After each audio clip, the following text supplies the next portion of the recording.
नमस्कार मेरी प्यारी फैमिली, मैं मिस्टर एक्स आज आपके लिए एक बेहद डरावनी और रोमांचक घटना लेकर आया हूँ। दोस्तों, कई बार ऐसा होता है कि कई लोग अपनी लाइफ में काफ़ी अकेला महसूस करते हैं। उनके घर वाले और आस पड़ोस के लोग ये बात बहुत अच्छे से जानते समझते हैं, लेकिन वे इन जैसे लोगों का साथ देने की बजाय इनको बुली करते हैं, जिसके कारण ये लोग अंदर ही अंदर बुरी तरह टूट जाते हैं और उसके बाद वे लोग कभी कभी कुछ ऐसा करते हैं जिसके बारे में कोई सोच भी नहीं सकता। और शायद आप में से बहुत सारे लोगों के साथ ऐसी घटना उनके कॉलेज लाइफ में या फिर उनकी स्कूल लाइफ में घटित ज़रूरी हुई होगी। अगर मैं अपनी बात करूं तो जब मैं 7th या 8th क्लास में था, उस समय वो इंग्लिश मीडियम स्कूल थी और मुझे इंग्लिश इतनी अच्छी आती नहीं थी। और जब मैंने एडमिशन लिया तो वहाँ पर क्लास के लड़के लड़कियों के सामने मेरा मजाक बनाया करते थे। मुझे चलते हुए गिरा देना, पीछे से आकर सिर के बाल खींचना, मेरे हाथ मरोड़ देना या मेरी किताबों और कॉपी को फाड़ देना। न जाने ऐसी कितनी ही परेशानियों को मैंने अपनी लाइफ में झेला है। उस समय को याद करता हूँ तो मैं एक बार तो सिहर उठता हूँ कि आखिर उस समय मैंने सरवाइव कैसे कर लिया। मैं ठहरा गांव का लड़का, ऊपर से उस इंग्लिश मीडियम स्कूल में जाकर पढ़ना मेरे लिए काफ़ी मुश्किल था। और वहाँ पर ऐसे दोस्त मिलते हैं जो आपकी हिंदी का मजाक उड़ाते हैं, तो सोचिए आपके ऊपर क्या बीतती है। तो ऐसे ही सिचुएशन का तो मैं खुद भुगत भोगी हूँ। और आज जिस लड़के की स्टोरी मेरे पास आई है उसका नाम है कमलेश। और कमलेश के साथ भी कॉलेज लाइफ में कुछ ऐसा ही हुआ है। तो उसकी पूरी स्टोरी सुनकर ही मुझे अपनी आप बीती याद आ गई, तो मैंने ये थोड़ी सी आपको अपनी आप बीती बताई है। और ये स्टोरी हमें कमलेश ने नहीं भेजी, बल्कि उस कॉलेज के उसकी क्लास में पढ़ने वाले उन्हीं लड़कों ने भेजी है जिन्होंने उसको परेशान किया था। आज कमलेश उस कॉलेज में नहीं है, यहाँ तक कि उस शहर में भी नहीं है। उसका एक अच्छी IT कंपनी में प्लेसमेंट हो चुका है और वो बेंगलुरु में रहता है, जैसा कि उसके दोस्तों ने हमें बताया है। लेकिन उस लड़के के साथ हुआ क्या था, ये पूरी घटना हमें उसी कॉलेज के रहने वाले उसके क्लासमेट्स ने बताई है। कमलेश ने अकेलेपन के कारण कुछ ऐसा किया जिससे उसे बुली करने वाले सारे लोगों का मुंह हमेशा हमेशा के लिए बंद हो गया, और इसके लिए उन सबको एक बहुत बड़ी कीमत भी चुकानी पड़ी। अब इससे पहले कि मैं ये स्टोरी शुरू करूं, तो जो भी साथी अब तक इस फैमिली का हिस्सा नहीं बने हैं या जो पहली बार आए हैं, तो वो चैनल को सब्सक्राइब करके हमारी फैमिली का हिस्सा बन जाइए। और हमारी पूरी फैमिली और नए लोगों को बता दूं कि हमारी पूरी फैमिली यहाँ पर ऐसे ही पैरानॉर्मल इंसिडेंट की बातें करती हैं। ऐसी ही घटनाएं हम आपके सामने लेकर आते हैं। अगर आप इसमें इंटरेस्टेड हैं, इनको जानना चाहते हैं, तो ज़रूर इस फैमिली से जुड़ जाइए। चलिए स्टोरी शुरू करते हैं।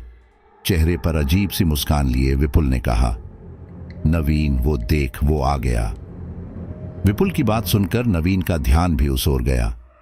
विपुल और नवीन दोनों ही गाजियाबाद के एक कॉलेज के इंजीनियरिंग के स्टूडेंट थे। वे दोनों निहायत ही बदमाश किस्म के लड़के थे और अपने से कम लोगों को नीचा दिखाते थे। इसी कॉलेज में उनकी ही क्लास में एक लड़का पढ़ता था, कमलेश। नवीन और विपुल कमलेश को खूब चिढ़ाते थे और उसका मजाक भी उड़ाते थे।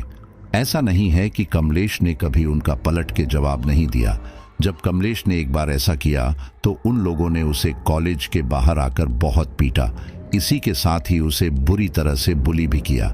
जब उसने कॉलेज प्रशासन से इस बारे में बात की तो उन लोगों ने साफ इससे पल्ला झाड़ लिया, क्योंकि कमलेश के साथ जो कुछ हुआ कॉलेज कैंपस के बाहर हुआ। इसलिए इनमें कॉलेज प्रशासन की कोई जिम्मेदारी नहीं है। जब कॉलेज वाले ही कुछ नहीं कर रहे तो उन दोनों के घर वाले क्या ही करते। इसलिए अब कमलेश चुप ही रहता था, क्योंकि जब जब वह कुछ बोलने की कोशिश करता तब तब उसे पहले से ज्यादा बुली किया जाता। कमलेश ने कई बार जब अपने घर वालों से इस बारे में बात की तो उन लोगों ने उल्टा उसे ही उल्टा सीधा कहा। इसलिए अब कमलेश ने बोलना ही छोड़ दिया था।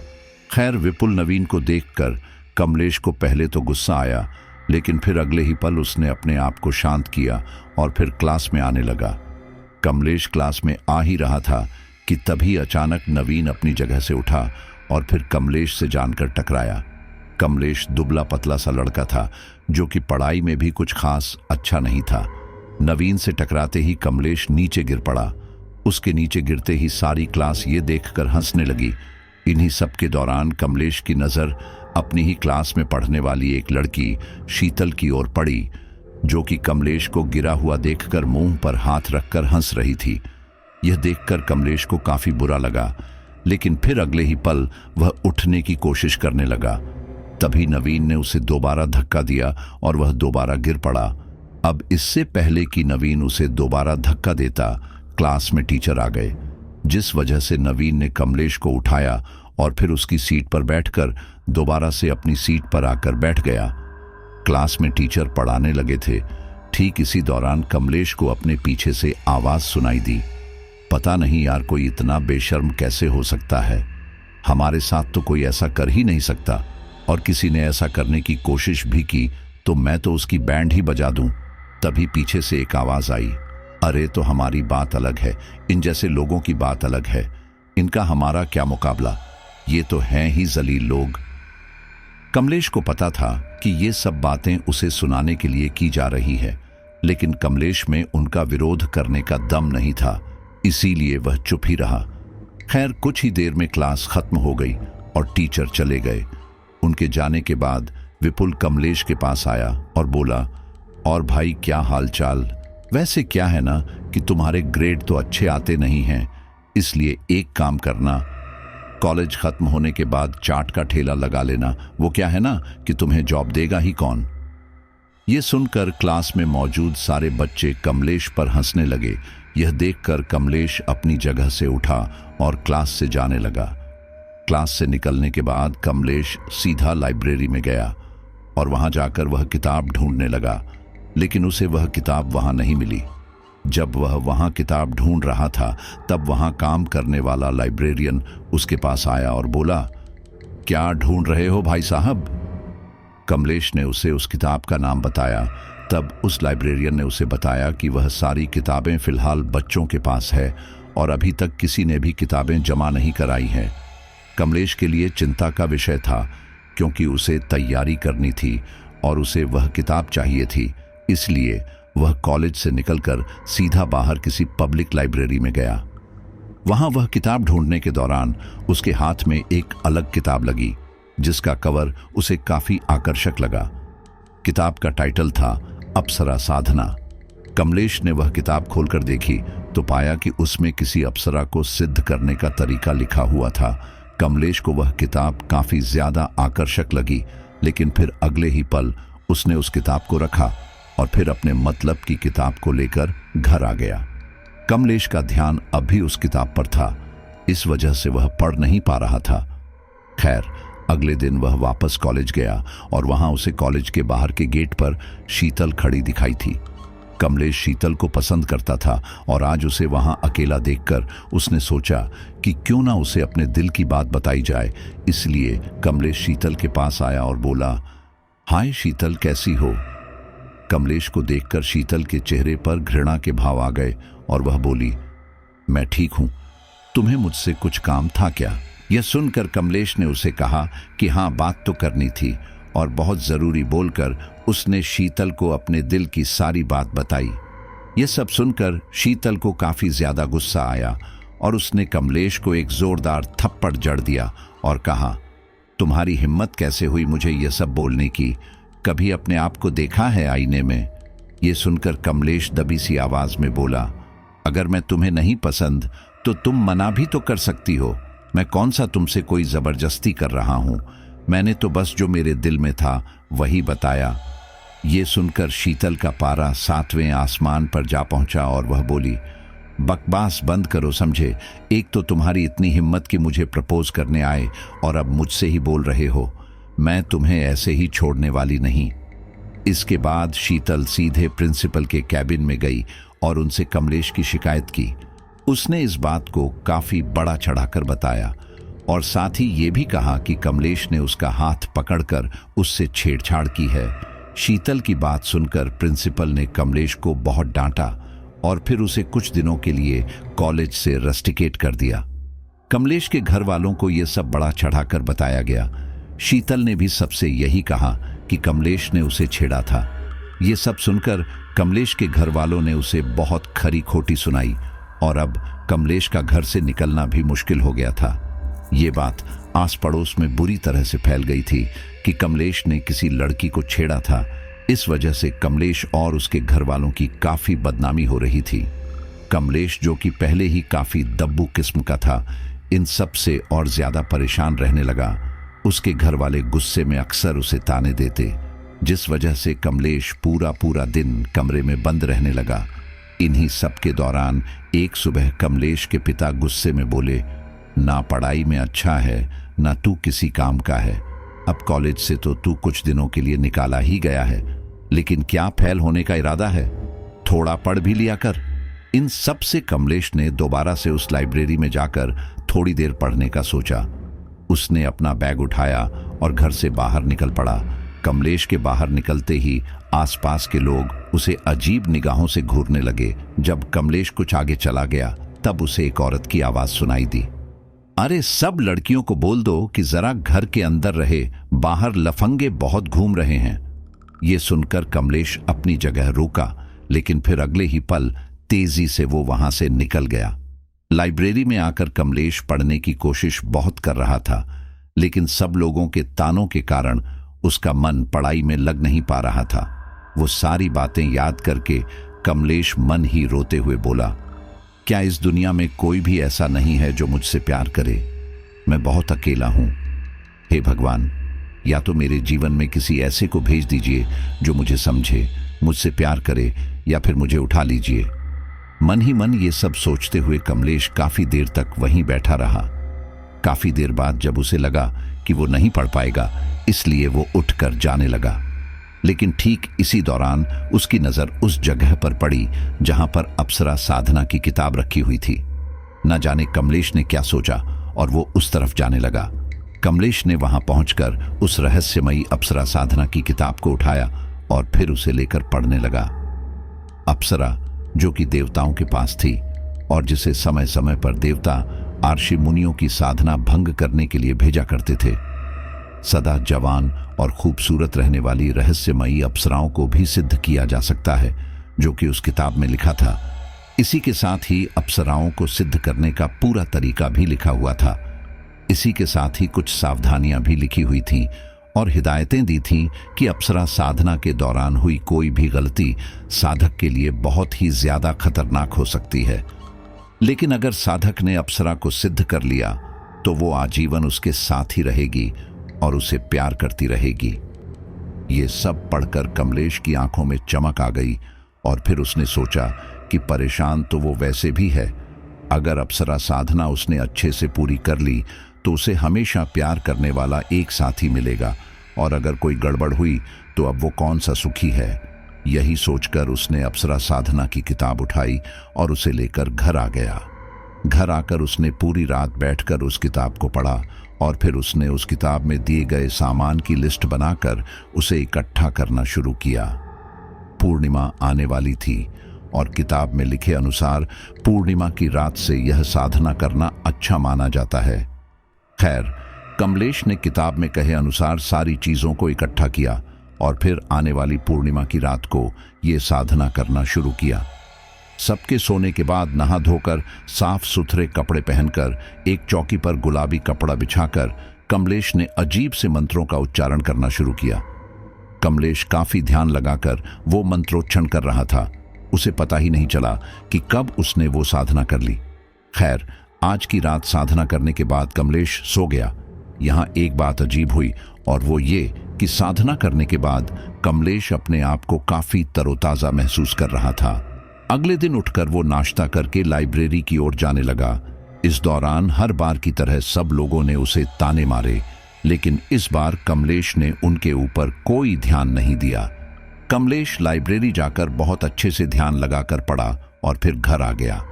घर आकर उसने खाना खाने के बाद सबके सोने के बाद दोबारा से अपनी साधना शुरू की। ये सिलसिला लगभग 27 दिनों तक चलता रहा।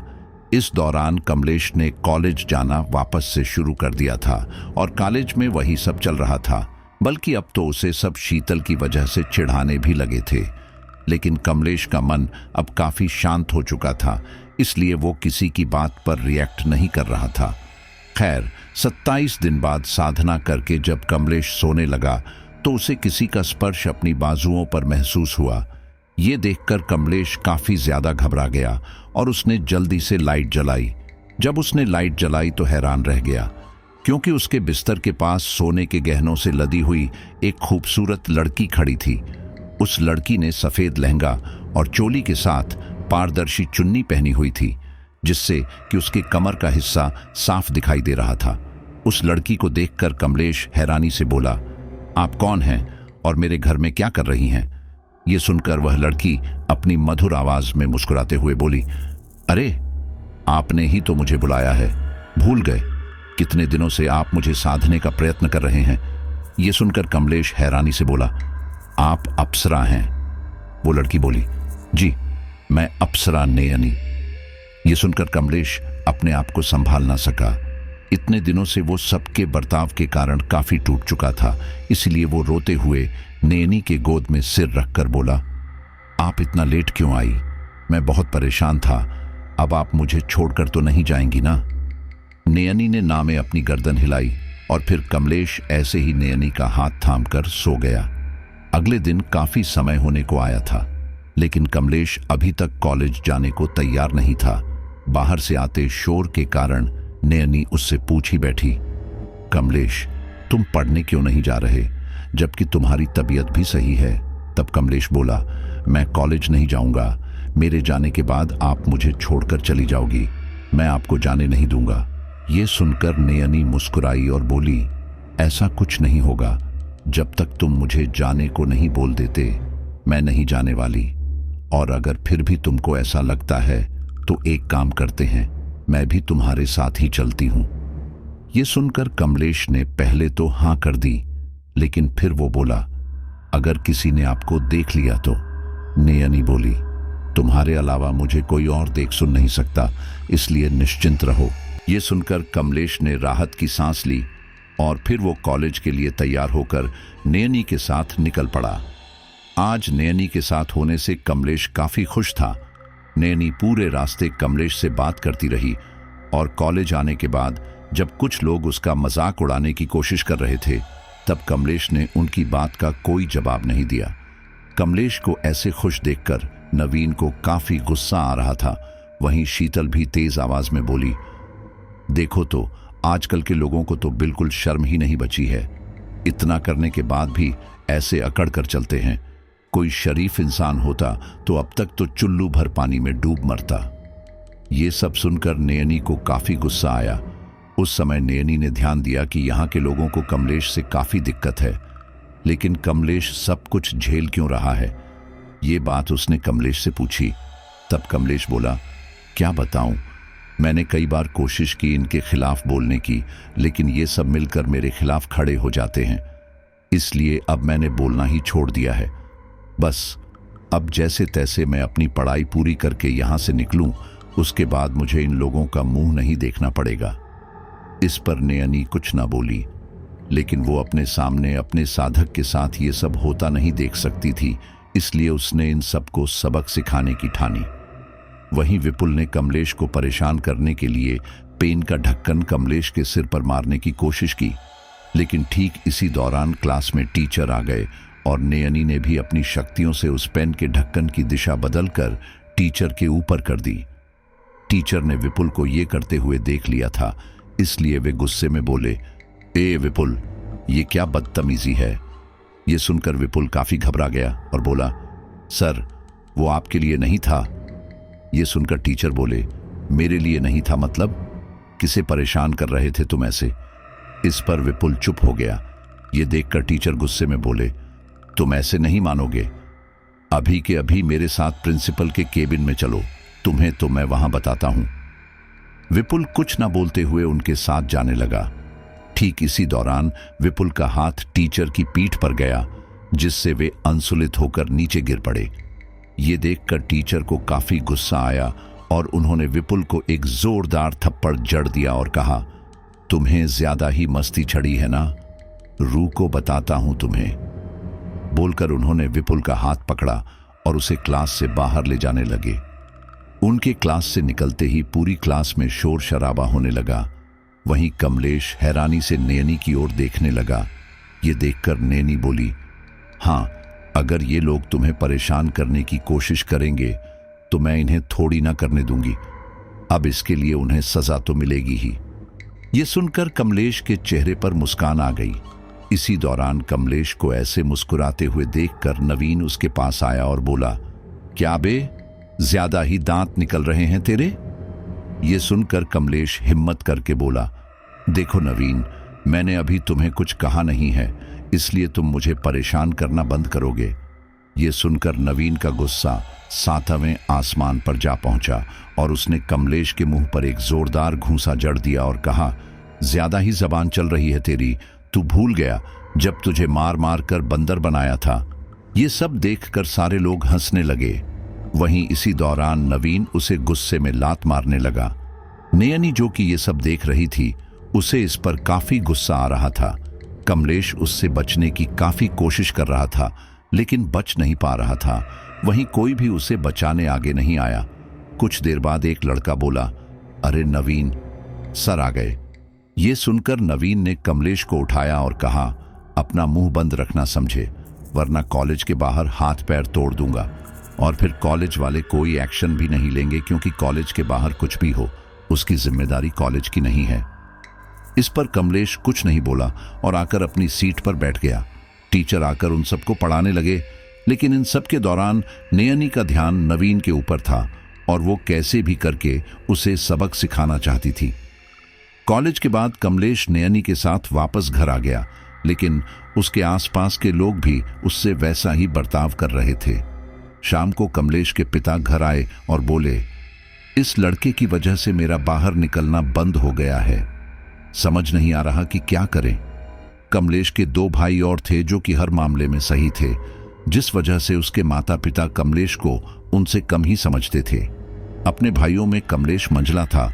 उससे छोटा भाई अभी 12वीं में पढ़ रहा था, जबकि बड़ा भाई एक कंपनी में जॉब कर रहा था। दोनों के ही काफी दोस्त थे और वो लोग उनमें ही व्यस्त रहते थे। कमलेश को इस तरह से देखकर उसके पिता ने उस दिन शाम को बुलाया और कहा, देखो कमलेश, तुम्हारे छोटे भाई अनीश को पढ़ाई के लिए कमरा चाहिए और तुम तो वैसे ही किसी काम के नहीं हो, इसलिए एक काम करो, तुम अपना कमरा अनीश को दे दो।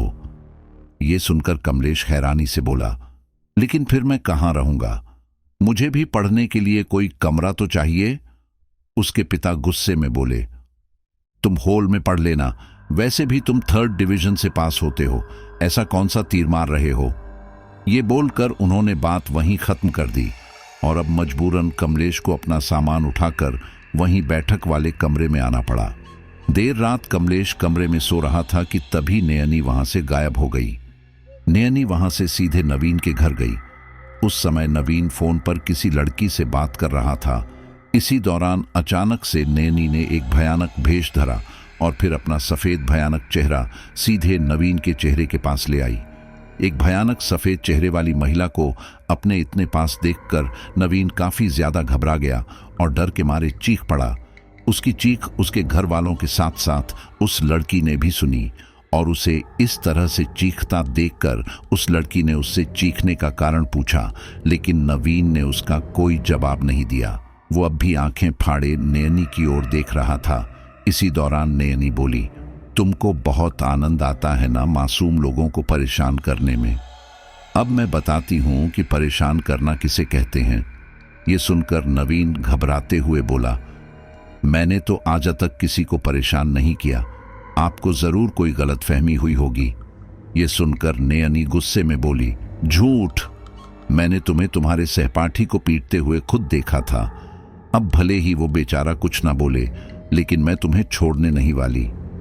ये सुनकर नवीन कुछ बोलता इससे पहले ही उसके माता पिता कमरे में आ गए और उससे पूछा कि आखिर क्या हुआ, वो ऐसे चीखा क्यों? यहां हैरानी वाली बात यह थी कि नयनी उनके ठीक सामने ही खड़ी थी, लेकिन नवीन के अलावा कोई उसे देख ही नहीं पा रहा था। ये सब देखकर नवीन पहले से काफी ज्यादा घबरा गया, क्योंकि उसकी बात का कोई भरोसा नहीं करने वाला। इसलिए उसने अपने माता पिता से बोला कि उसने कोई डरावना सपना देखा था। लेकिन अब वो एकदम ठीक है। उसकी बात सुनकर उसके घर वाले वापस आ गए और उनके जाते ही नवीन नयनी से बोला, आज के बाद मैं ऐसा कुछ नहीं करूंगा।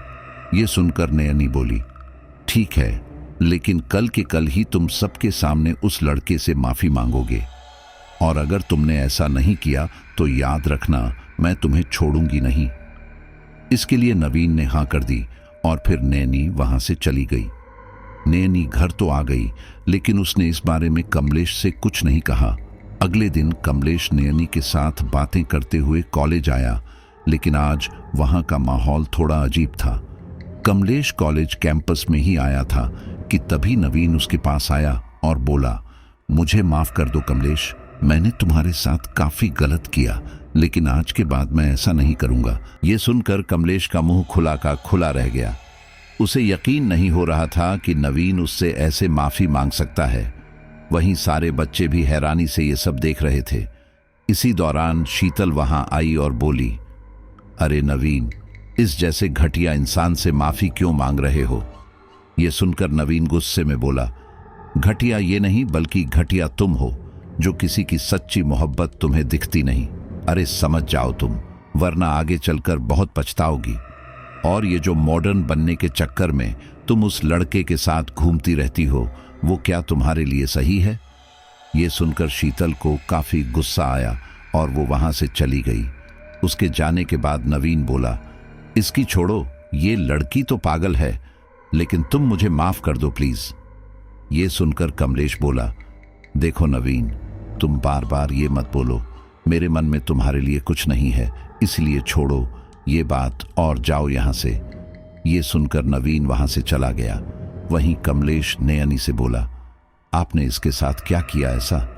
नयनी बोली, तुम्हें ऐसा क्यों लगता है कि मैंने इसके साथ कुछ किया?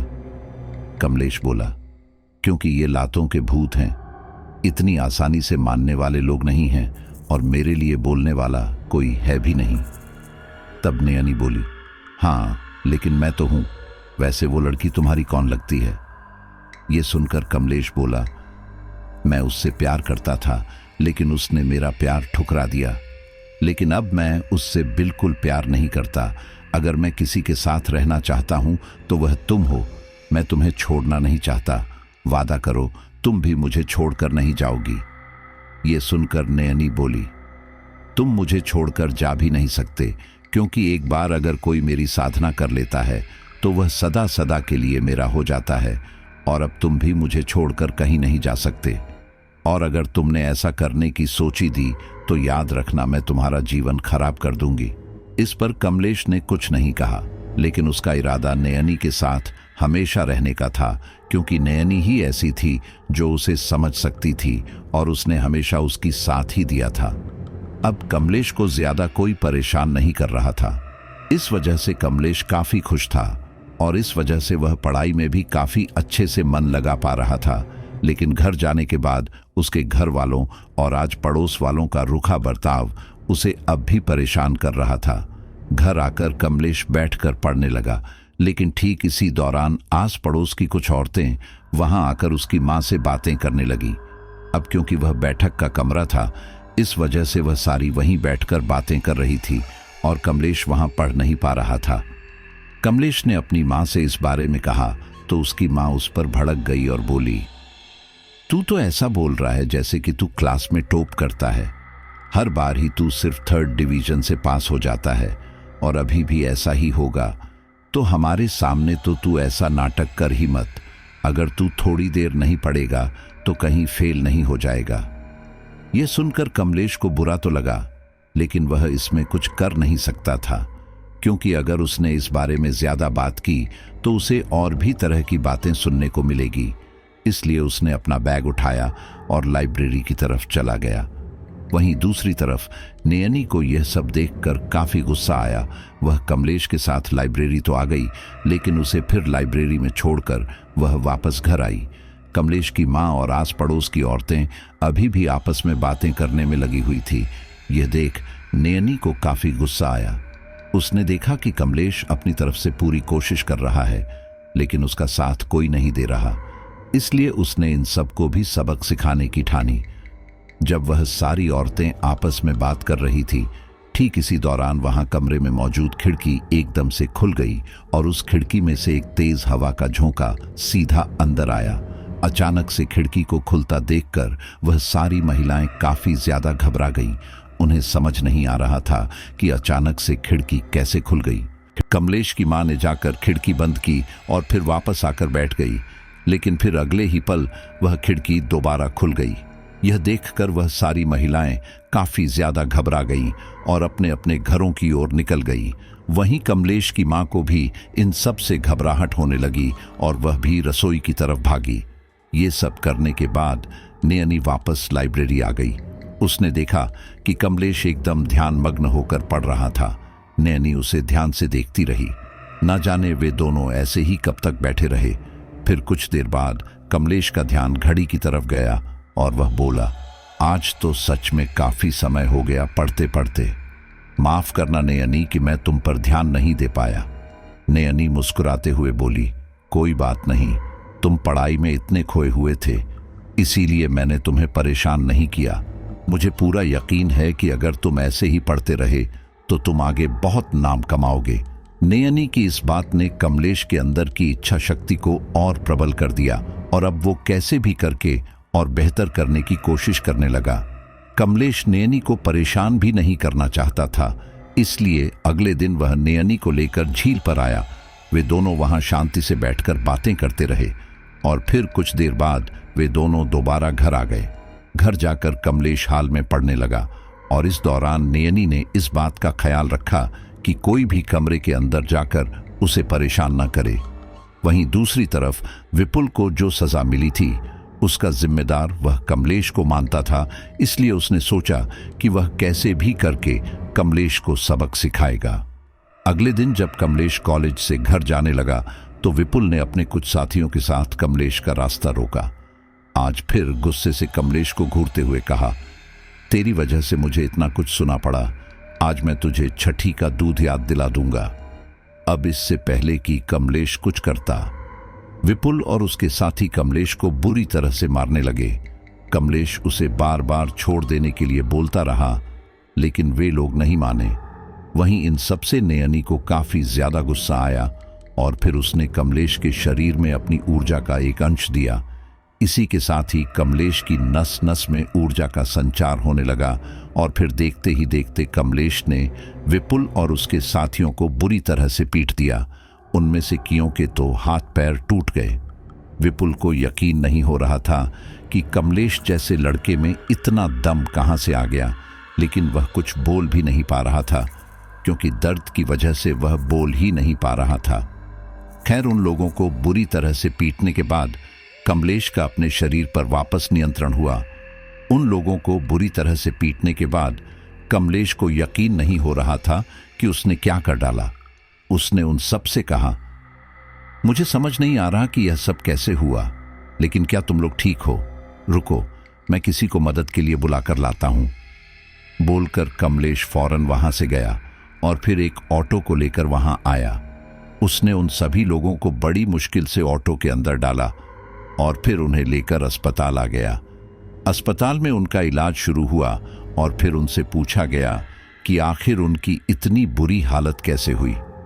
उन लोगों ने सीधे सीधे इसके लिए कमलेश का नाम लगा दिया, लेकिन कोई यह बात मानने को तैयार ही नहीं था कि कमलेश जैसे दुबले पतले सीधे साधे दिखने वाले लड़के ने इन लोगों का यह हाल किया है। वहीं दूसरी तरफ जब उन लड़कों ने इस बारे में कॉलेज के प्रिंसिपल से कंप्लेंट की तो उस समय नयनी ने उनके शरीर पर कब्जा करके कहा, यह जो कुछ भी हुआ है वह कॉलेज के बाहर हुआ है, इसलिए इसमें कॉलेज वालों की कोई जिम्मेदारी नहीं है। और दूसरी बात, अगर सच में कमलेश ने तुम लोगों को पीटा होता तो वह तुम लोगों को लेकर यहां अस्पताल में नहीं आता, बल्कि वही मरने के लिए छोड़ देता। जरूर तुम लोगों ने जानबूझकर अपना यह हाल करवाया होगा और अब नाम इस पर लगा रहे हो। इस बार तो मैंने तुम्हें छोड़ दिया, लेकिन अगली बार से दोबारा कुछ ऐसा किया तो मैं तुम लोगों को कॉलेज से निकाल दूंगा। यह सब सुनकर विपुल और उसके साथी काफी ज्यादा घबरा गए। वहीं दूसरी तरफ कमलेश को इसकी काफी ज्यादा हैरानी हुई कि उसके खिलाफ कोई एक्शन नहीं लिया गया। उसे पता था कि यह सब नयनी ने किया है, इसलिए वह कुछ नहीं बोला। लेकिन उसके दिल में अब नयनी के लिए इज्जत काफी ज्यादा बढ़ चुकी थी। वहीं दूसरी तरफ बुरी तरह से मार खाकर जब विपुल अपने घर पर आराम कर रहा था, उसी शाम नवीन वहां आया और उससे बोला, यह तूने अपना क्या हाल बना रखा है? उस कमलेश को फंसाने के लिए अपने आप की धुलाई करवा ली, ऐसा भी कोई करता है क्या? ये सुनकर विपुल बोला, तू गलत समझ रहा है, ऐसा कुछ नहीं हुआ। असल में तो मैं और मेरे साथी उसे पीटने गए थे, लेकिन पता नहीं कहां से उसमें इतनी ज्यादा ताकत आ गई कि उसने हम सबको इतनी बुरी तरह से मारा कि हमारी हड्डियां ही टूट गई और कोई हमारी बात को मान भी नहीं रहा। मुझे नहीं लगता कि ये उसका काम था, क्योंकि उसमें इतना दम नहीं है, जरूर बात कुछ और ही है। ये सुनकर नवीन को उस रात की बात याद आई और वो बोला, यार पता नहीं तू मानेगा या नहीं, लेकिन मेरे साथ भी बहुत अजीब सा ही कांड हुआ था। उस दिन जब तुझे वह टीचर प्रिंसिपल के पास ले जा रहे थे, तब मैंने इस कमलेश को बहुत मारा था। उसी रात पता नहीं क्या हुआ, मुझे एक अजीब सी सफेद भयानक चेहरे वाली औरत दिखी और उसने मुझे काफी डराया धमकाया और मुझसे कहा कि अगर मैंने कमलेश से सबके सामने माफी नहीं मांगी तो वह मुझे छोड़ेगी नहीं। पहले तो मुझे लगा कि यह कोई चाल है, लेकिन फिर अगले ही पल जब मेरे घर वाले कमरे के अंदर आए और उन लोगों ने मेरे सामने खड़ी उस भयानक महिला को नहीं देखा, तो मुझे समझ आ गया यह जरूर कोई ऊपरी चक्कर है। मुझे लग रहा है कि इस कमलेश का कुछ ना कुछ तो चक्कर है। हो सकता है कि इसने कोई तांत्रिक वांत्रिक से कुछ करवाया हो। ये सुनकर विपुल हैरानी से बोला, ऐसा पॉसिबल है? मतलब हम आज के जमाने में रह रहे हैं और यह सब चीज एग्जिस्ट करती भी होगी क्या? तब नवीन बोला, जो भी हुआ सब तेरे सामने है। अभी हमारे साथ जो भी हुआ वह कोई नॉर्मल बात लग नहीं रही है और यह सारी बातें कमलेश से जुड़ी हुई हैं और कमलेश का इतना तो कोई सगा वाला है नहीं कि उसके लिए इतना कोई करे। हो ना हो ये इसी ने कुछ किया है, और वह क्या है वह हमें पता लगाना पड़ेगा, नहीं तो बाद में यह हमारे लिए और बड़ी मुसीबत क्रिएट कर सकता है। विपुल को उसकी बात सही लगी और वो बोला, मेरी माँ बाबाओं के चक्कर में काफी पड़ी रहती है, हो सकता है कि वह किसी को जानती हो, लेकिन सवाल यह उठता है कि मैं उनसे पूछूं कैसे? तब नवीन बोला, अरे तू मत पूछना, एक काम करता हूं, मैं ही पूछ लूंगा। बोल दूंगा कि मेरे किसी रिश्तेदार को कुछ बात करनी है और फिर उनका नंबर लेकर मैं खुद ही उनसे बात कर लूंगा। फिर हम देखते हैं कि यह कमलेश हमसे कैसे बचता है। अब जैसा उन्होंने सोचा था वही किया। नवीन ने विपुल की मां से उस तांत्रिक का नाम पता लिया और फिर अगले ही दिन वे दोनों उस तांत्रिक के पते पर पहुंचे और उन्हें कहा, हम बहुत परेशान हैं बाबा जी, हमारे एक साथी ने हमें परेशान कर रखा है। उसने पता नहीं कौन सी आत्मा सिद्ध कर रखी है कि वह हमें बहुत ही ज्यादा परेशान कर रही है, इसको तो पीटा भी। ये सुनकर वे तांत्रिक बोले, तुम दोनों एक काम करना, उस लड़के का कोई बाल, कोई कपड़ा या उसकी इस्तेमाल की हुई कोई भी चीज ले आना। इससे मैं पता लगा लूंगा कि उसने किस तरह की आत्मा को सिद्ध किया है और फिर उसके बाद मैं उसका तोड़ तुम्हें बता दूंगा। इस पर वे दोनों मान गए और फिर अगले दिन वे दोनों कॉलेज में आकर कमलेश की इस्तेमाल की हुई कोई भी चीज हासिल करने की कोशिश करने लगे। आज कॉलेज में एक बहुत जरूरी टेस्ट का रिजल्ट पता चलने वाला था, जिसकी कमलेश ने काफी अच्छे से तैयारी की थी, जबकि नवीन और विपुल पूरे समय बस कमलेश के खिलाफ षड्यंत्र रचने के लिए लग रहे थे। नतीजा ये हुआ कि हमेशा 3rd डिवीजन से पास होने वाला कमलेश आज पूरे क्लास में सबसे ज्यादा अच्छे नंबर लेकर आया था। ये सब देखकर पूरी क्लास का मुंह खुला का खुला रह गया था, जबकि कमलेश को आज काफी ज्यादा खुशी हो रही थी। इतना अच्छा करने के लिए टीचर्स ने कमलेश की काफी ज्यादा तारीफ की। वहीं दूसरी तरफ क्लास के कुछ बच्चों ने कहा कि हो सकता है कि कमलेश ने चीटिंग की हो, मतलब कमलेश का अचानक से इतना अच्छा करना नामुमकिन है, जबकि वह तो हमेशा फालतू के काम में ही लगा रहता है। इस पर कमलेश ने हिम्मत करके साफ साफ कह दिया, तुम लोगों के पास अगर इस बात का कोई सबूत हो तभी बात करना, वरना मुझे पता है तुम सभी को मुझसे कितनी जलन हो रही है, क्योंकि तुम सब लोग मुझसे कम नंबर जो लेकर आए हो, और उसे जस्टिफाई करने के लिए तुम लोग कुछ ना कुछ तो बोलोगे ही। लेकिन बोलो, कोई बात नहीं, अपने मन की तसल्ली के लिए इंसान कुछ भी अनाप शनाप बोलता रहता है। कमलेश की बात सुनकर आधी से ज्यादा क्लास का मुंह बंद हो चुका था। कमलेश अपने टेस्ट के रिजल्ट से काफी खुश था और कॉलेज के बाद वो नयनी को घुमाने ले गया। वहां जाकर नयनी बोली, देखा कमलेश, आज तुमने पूरी क्लास में सबसे ज्यादा अच्छा प्रदर्शन किया। तुम बहुत कुछ कर सकते हो। बस तुम परेशान थे, लेकिन अब सब ठीक है और तुम चिंता मत करना। अब तुम्हें कोई कुछ बोल भी नहीं पाएगा। अगर किसी ने कुछ बोला तो मैं हूं ना। ये सुनकर कमलेश मुस्कुराया और बोला, नयनी, ये सब तुम्हारी वजह से हुआ है। मैं आज भी वही कमलेश हूं जो पहले था, लेकिन बस तुम्हारा साथ पाने के कारण आज मैं इस लायक हुआ हूं। मुझे कोई नहीं चाहिए, बस तुम ऐसे ही मेरे साथ रहना। नयनी ने मुस्कुराते हुए हाँ में अपनी गर्दन हिला दी। ये सब विपुल और नवीन छिप छिप कर देख रहे थे।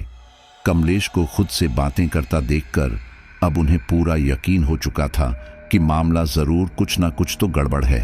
अब चूंकि कमलेश यहां पर था, तो अभी दोनों मौका देखकर कमलेश के घर गए। उन दोनों ने खुद को कमलेश का दोस्त बताया और फिर उसके घर के अंदर आ गए। उनके आते ही कमलेश की मां उनसे कमलेश के बारे में बातें करने लगी। बातें क्या करने लगी, बल्कि शिकायतें करने लगी कि कमलेश ढंग से पढ़ाई नहीं करता, ना ही कोई काम सीखता है, जिस वजह से उन्हें काफी परेशानी होती है। इसी के साथ ही अब तो आस पड़ोस के लोग उसकी वजह से उन्हें ताने भी देने लगे हैं।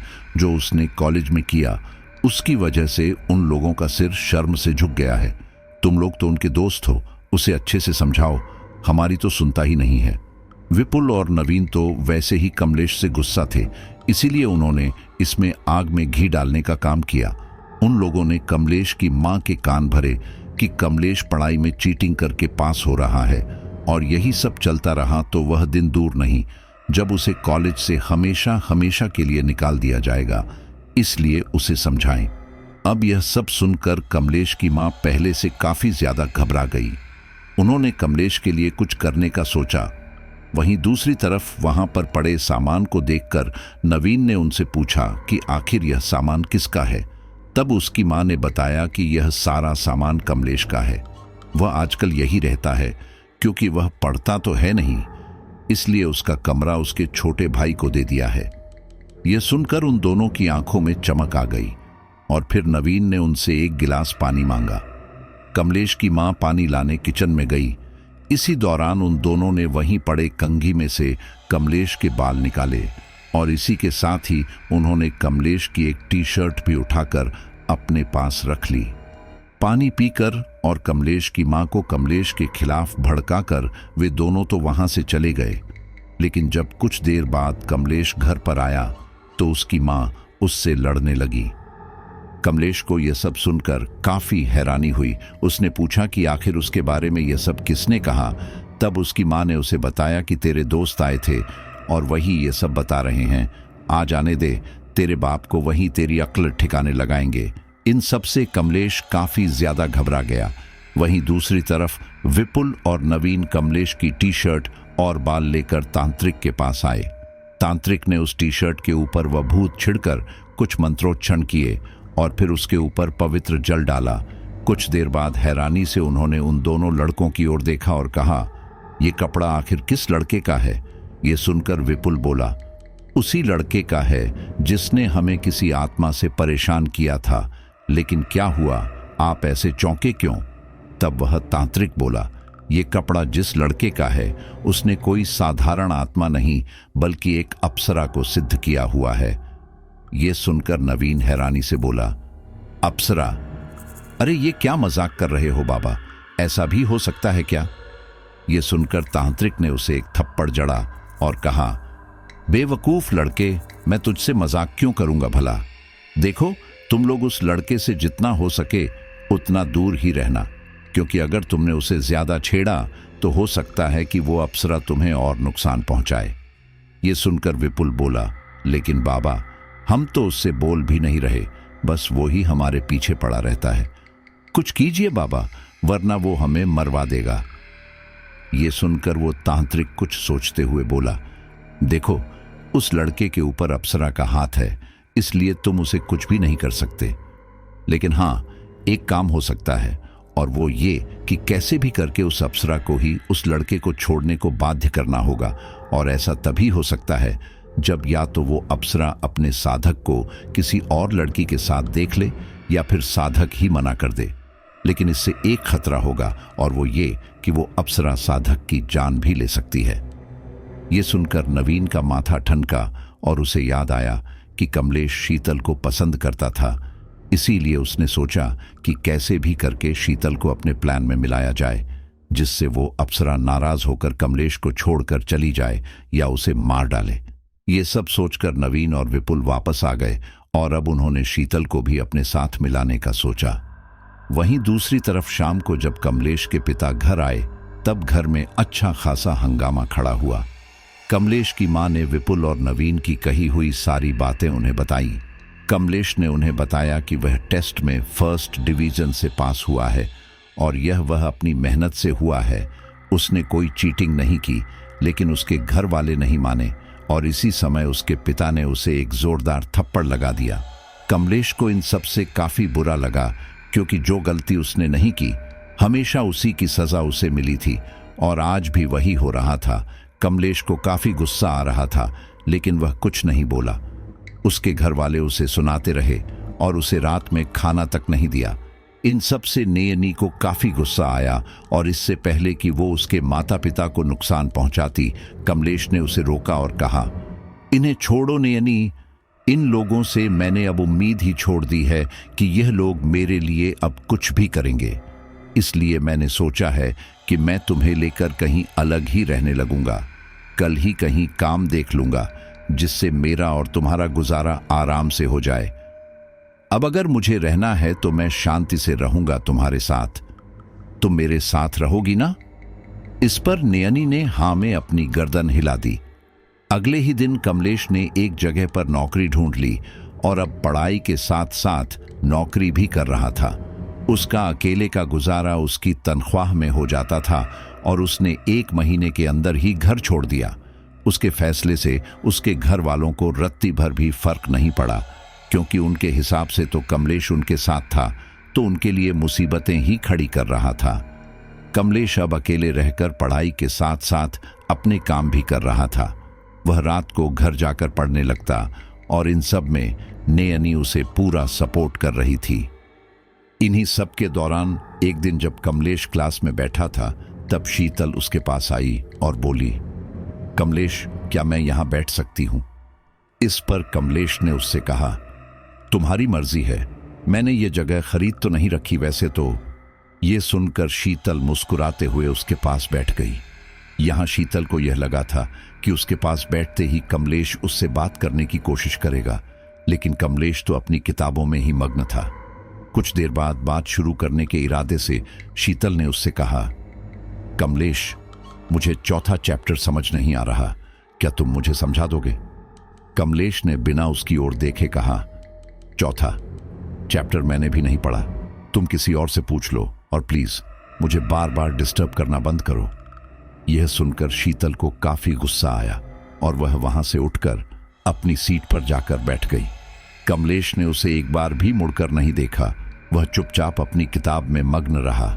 नवीन, जो कि ये सब देख रहा था, कमलेश के पास आकर बोला, अरे, तुम तो शीतल को पसंद करते थे ना, और आज जब इतना अच्छा मौका हाथ लगा था, शीतल तुम्हारे इतने पास बैठी थी, तो तुमने उसे ढंग से बात भी नहीं की। तुमसे बड़ा बेवकूफ कोई हो नहीं सकता। ये सुनकर कमलेश ने उसे घूरा और कहा, अगर तुम्हें चाहिए तो तुम ही खुद क्यों नहीं उससे बात कर लेते? वैसे भी तुम दोनों की तो काफी अच्छी जमती है ना। यह सुनकर नवीन झेंप गया और फिर अपनी सीट पर जाकर बैठ गया। नवीन, विपुल और शीतल कमलेश को अपने जाल में फंसाने की पूरी कोशिश कर रहे थे, लेकिन कमलेश अब उनसे कोई खास मतलब रख नहीं रहा था। उन्हें इस बात से काफी दिक्कत हो रही थी, क्योंकि जब तक कमलेश ऐसा नहीं करेगा, वह अप्सरा उससे दूर नहीं जाएगी। इसलिए उन तीनों ने एक चाल चली। कॉलेज खत्म होने के बाद कमलेश जब घर जाने लगा, तो रास्ते में ही उसने देखा कि शीतल से कुछ लोग बदतमीजी कर रहे हैं। अब भले ही कमलेश के दिल में शीतल के लिए कोई जगह ना हो, लेकिन वह किसी लड़की को ऐसी मुसीबत में नहीं देख सकता था। इसलिए वह उन लोगों के पास गया और उनसे शीतल को छोड़ने के लिए कहा। थोड़ी देर कमलेश से बहस करने के बाद वह लोग शीतल को छोड़कर वहां से भाग गए और फिर शीतल रोते हुए उससे बोली, अच्छा हुआ कमलेश जो तुम आ गए, वरना पता नहीं यह लोग मेरे साथ क्या करते। कमलेश बोला, कोई बात नहीं, चलो मैं तुम्हें घर छोड़ देता हूं। शीतल इसी मौके के इंतजार में थी और फिर कमलेश के साथ घर जाने लगी। इसी दौरान रास्ते में वह रोते हुए बोली, मुझे माफ कर देना कमलेश, मैंने तुम्हें कितना गलत समझा और आज तुमने ही मेरी मदद की। मैंने उस दिन तुम्हें कुछ ज्यादा ही सुना दिया, इसलिए I am really sorry. Kamlesh बोला, तुम्हारे सॉरी बोलने से तुम्हारी गलतियां कम नहीं हो जाती। तुम्हारी हरकत की वजह से मेरी जिंदगी काफी ज्यादा खराब हो चुकी है। मेरे घर वाले मुझसे सीधे मुंह बात भी नहीं करते। पूरे कॉलेज में मेरी बदनामी हुई वह अलग। लेकिन चलो छोड़ो, कोई बात नहीं, मुझे इन सब से अब कोई मतलब नहीं है। ये सुनकर शीतल बोली, देखो कमलेश, माना मुझसे गलती हुई है, लेकिन अब मैं अपनी उस गलती का पश्चाताप करना चाहती हूं। उस समय मैंने तुम्हारे प्रपोजल को ठुकरा दिया था, लेकिन आज मुझे एहसास हो रहा है कि मेरे लिए तुम सबसे अच्छे लड़के थे। ये सुनकर कमलेश मुस्कुराया और बोला, अचानक से तुम्हें तुम्हारी गलती का एहसास हो गया, लेकिन चलो कोई बात नहीं। लेकिन सच तो यह है कि अब मेरे मन में तुम्हारे लिए कोई जगह नहीं है, इसलिए तुम मेरा ख्याल अपने दिल से निकाल दो। ये सुनकर शीतल को गुस्सा तो काफी आया, लेकिन फिर वो बोली, देखो कमलेश, तुम जो कहोगे वह मैं करूंगी, लेकिन यह मत बोलो मैं तुम्हारे बिना नहीं रह सकती। ये सुनकर कमलेश सोच में पड़ गया और फिर कुछ देर बाद वो बोला, अगर ऐसा है तो तुम्हें मेरा एक काम करना होगा। तुमने उस समय पूरे कॉलेज में मेरे बारे में न जाने क्या क्या बोला, उस वजह से मेरी काफी बदनामी हुई थी। मेरे घर वाले और आस पड़ोस वाले भी आज तक मुझे उस बात का ताना देते हैं। तो तुम्हें कॉलेज प्रिंसिपल को जाकर और मेरे घर वालों को जाकर यह सब बताना पड़ेगा कि तुमने उस वक्त झूठ बोला था, क्योंकि तुम्हें मुझसे दिक्कत थी। बताओ मंजूर है? यह सुनकर शीतल के चेहरे पर हवाइयां होने लगी, क्योंकि शीतल यह सब भी उन दोनों की बातों में आकर कर रही थी, और अगर उसने सब जगह जाकर यह बोला तो सब उसके बारे में न जाने क्या क्या समझेंगे। इसलिए वह सोच में पड़ गई। तभी कमलेश दोबारा बोला, देखो कोई जल्दबाजी नहीं है, अच्छी तरह से सोच समझकर फैसला कर लो। वैसे तुम्हें यहां से रिक्शा मिल जाएगा और तुम अब अपने घर चली जाना, मुझे भी काम पर जाने के लिए लेट हो रहा है। ये बोलकर कमलेश तो वहां से चला गया, लेकिन शीतल सोच में पड़ गई। उसने जाकर नवीन और विपुल को यह सारी बात बताई और कहा, उसके पास वो अप्सरा हो या ना हो, मुझे उससे फर्क नहीं पड़ता। पता नहीं वह अपने आप को समझता क्या है, मुझे इतना लंबा चौड़ा ज्ञान दिया उसने। अरे अगर मैं तुम लोगों की बात नहीं सुन रही होती ना तो बताती उसे अच्छे से। ये सुनकर नवीन बोला, अरे तुम भी पागल हो, उसकी चाल उसी के ऊपर ही उल्टी कर सकती थी। तुम उसे धमकी देती कि अगर तुमने उसकी बात नहीं मानी तो तुम दोबारा से कॉलेज में कंप्लेंट कर दोगी, लेकिन नहीं, तुमसे इतना भी नहीं होता। तुम जाओ यहां से, हम खुद ही देख लेंगे कि हमें क्या करना है, तुमसे तो कोई काम नहीं होता। यह सुनकर शीतल वहां से गुस्से में घर चली आई। शीतल उस रात अपने कमरे में आकर लेट गई। वह अपने कमरे में लेटकर मोबाइल चला ही रही थी कि तभी उसके चेहरे के ठीक ऊपर एक भयानक सफेद चेहरा आया, जो कि मुस्कुराते हुए उसे ही देख रहा था। उस भयानक चेहरे को देखकर शीतल काफी ज्यादा घबरा गई और डर के मारे चीखने लगी। उसकी आवाज सुनकर उसके घर वाले कमरे के अंदर आए और उससे पूछा कि क्या हुआ, तुम चीखी क्यों? लेकिन शीतल कुछ ना बोली। वह भयानक ढंग से आंखें फाड़े सिर्फ अपने माता पिता की ओर ही देख रही थी। उस भयानक महिला की आकृति उसके माता पिता के ठीक पीछे ही खड़ी थी और वह अपनी भयानक दोहरी आवाज में बोली, अगर तूने किसी को भी कुछ बताया तो मैं तेरे माँ बाप को मार डालूंगी। यह सुनकर शीतल काफी ज्यादा घबरा गई और उसने सिर्फ इतना ही कहा कि उसने कोई भयानक सपना देख लिया था।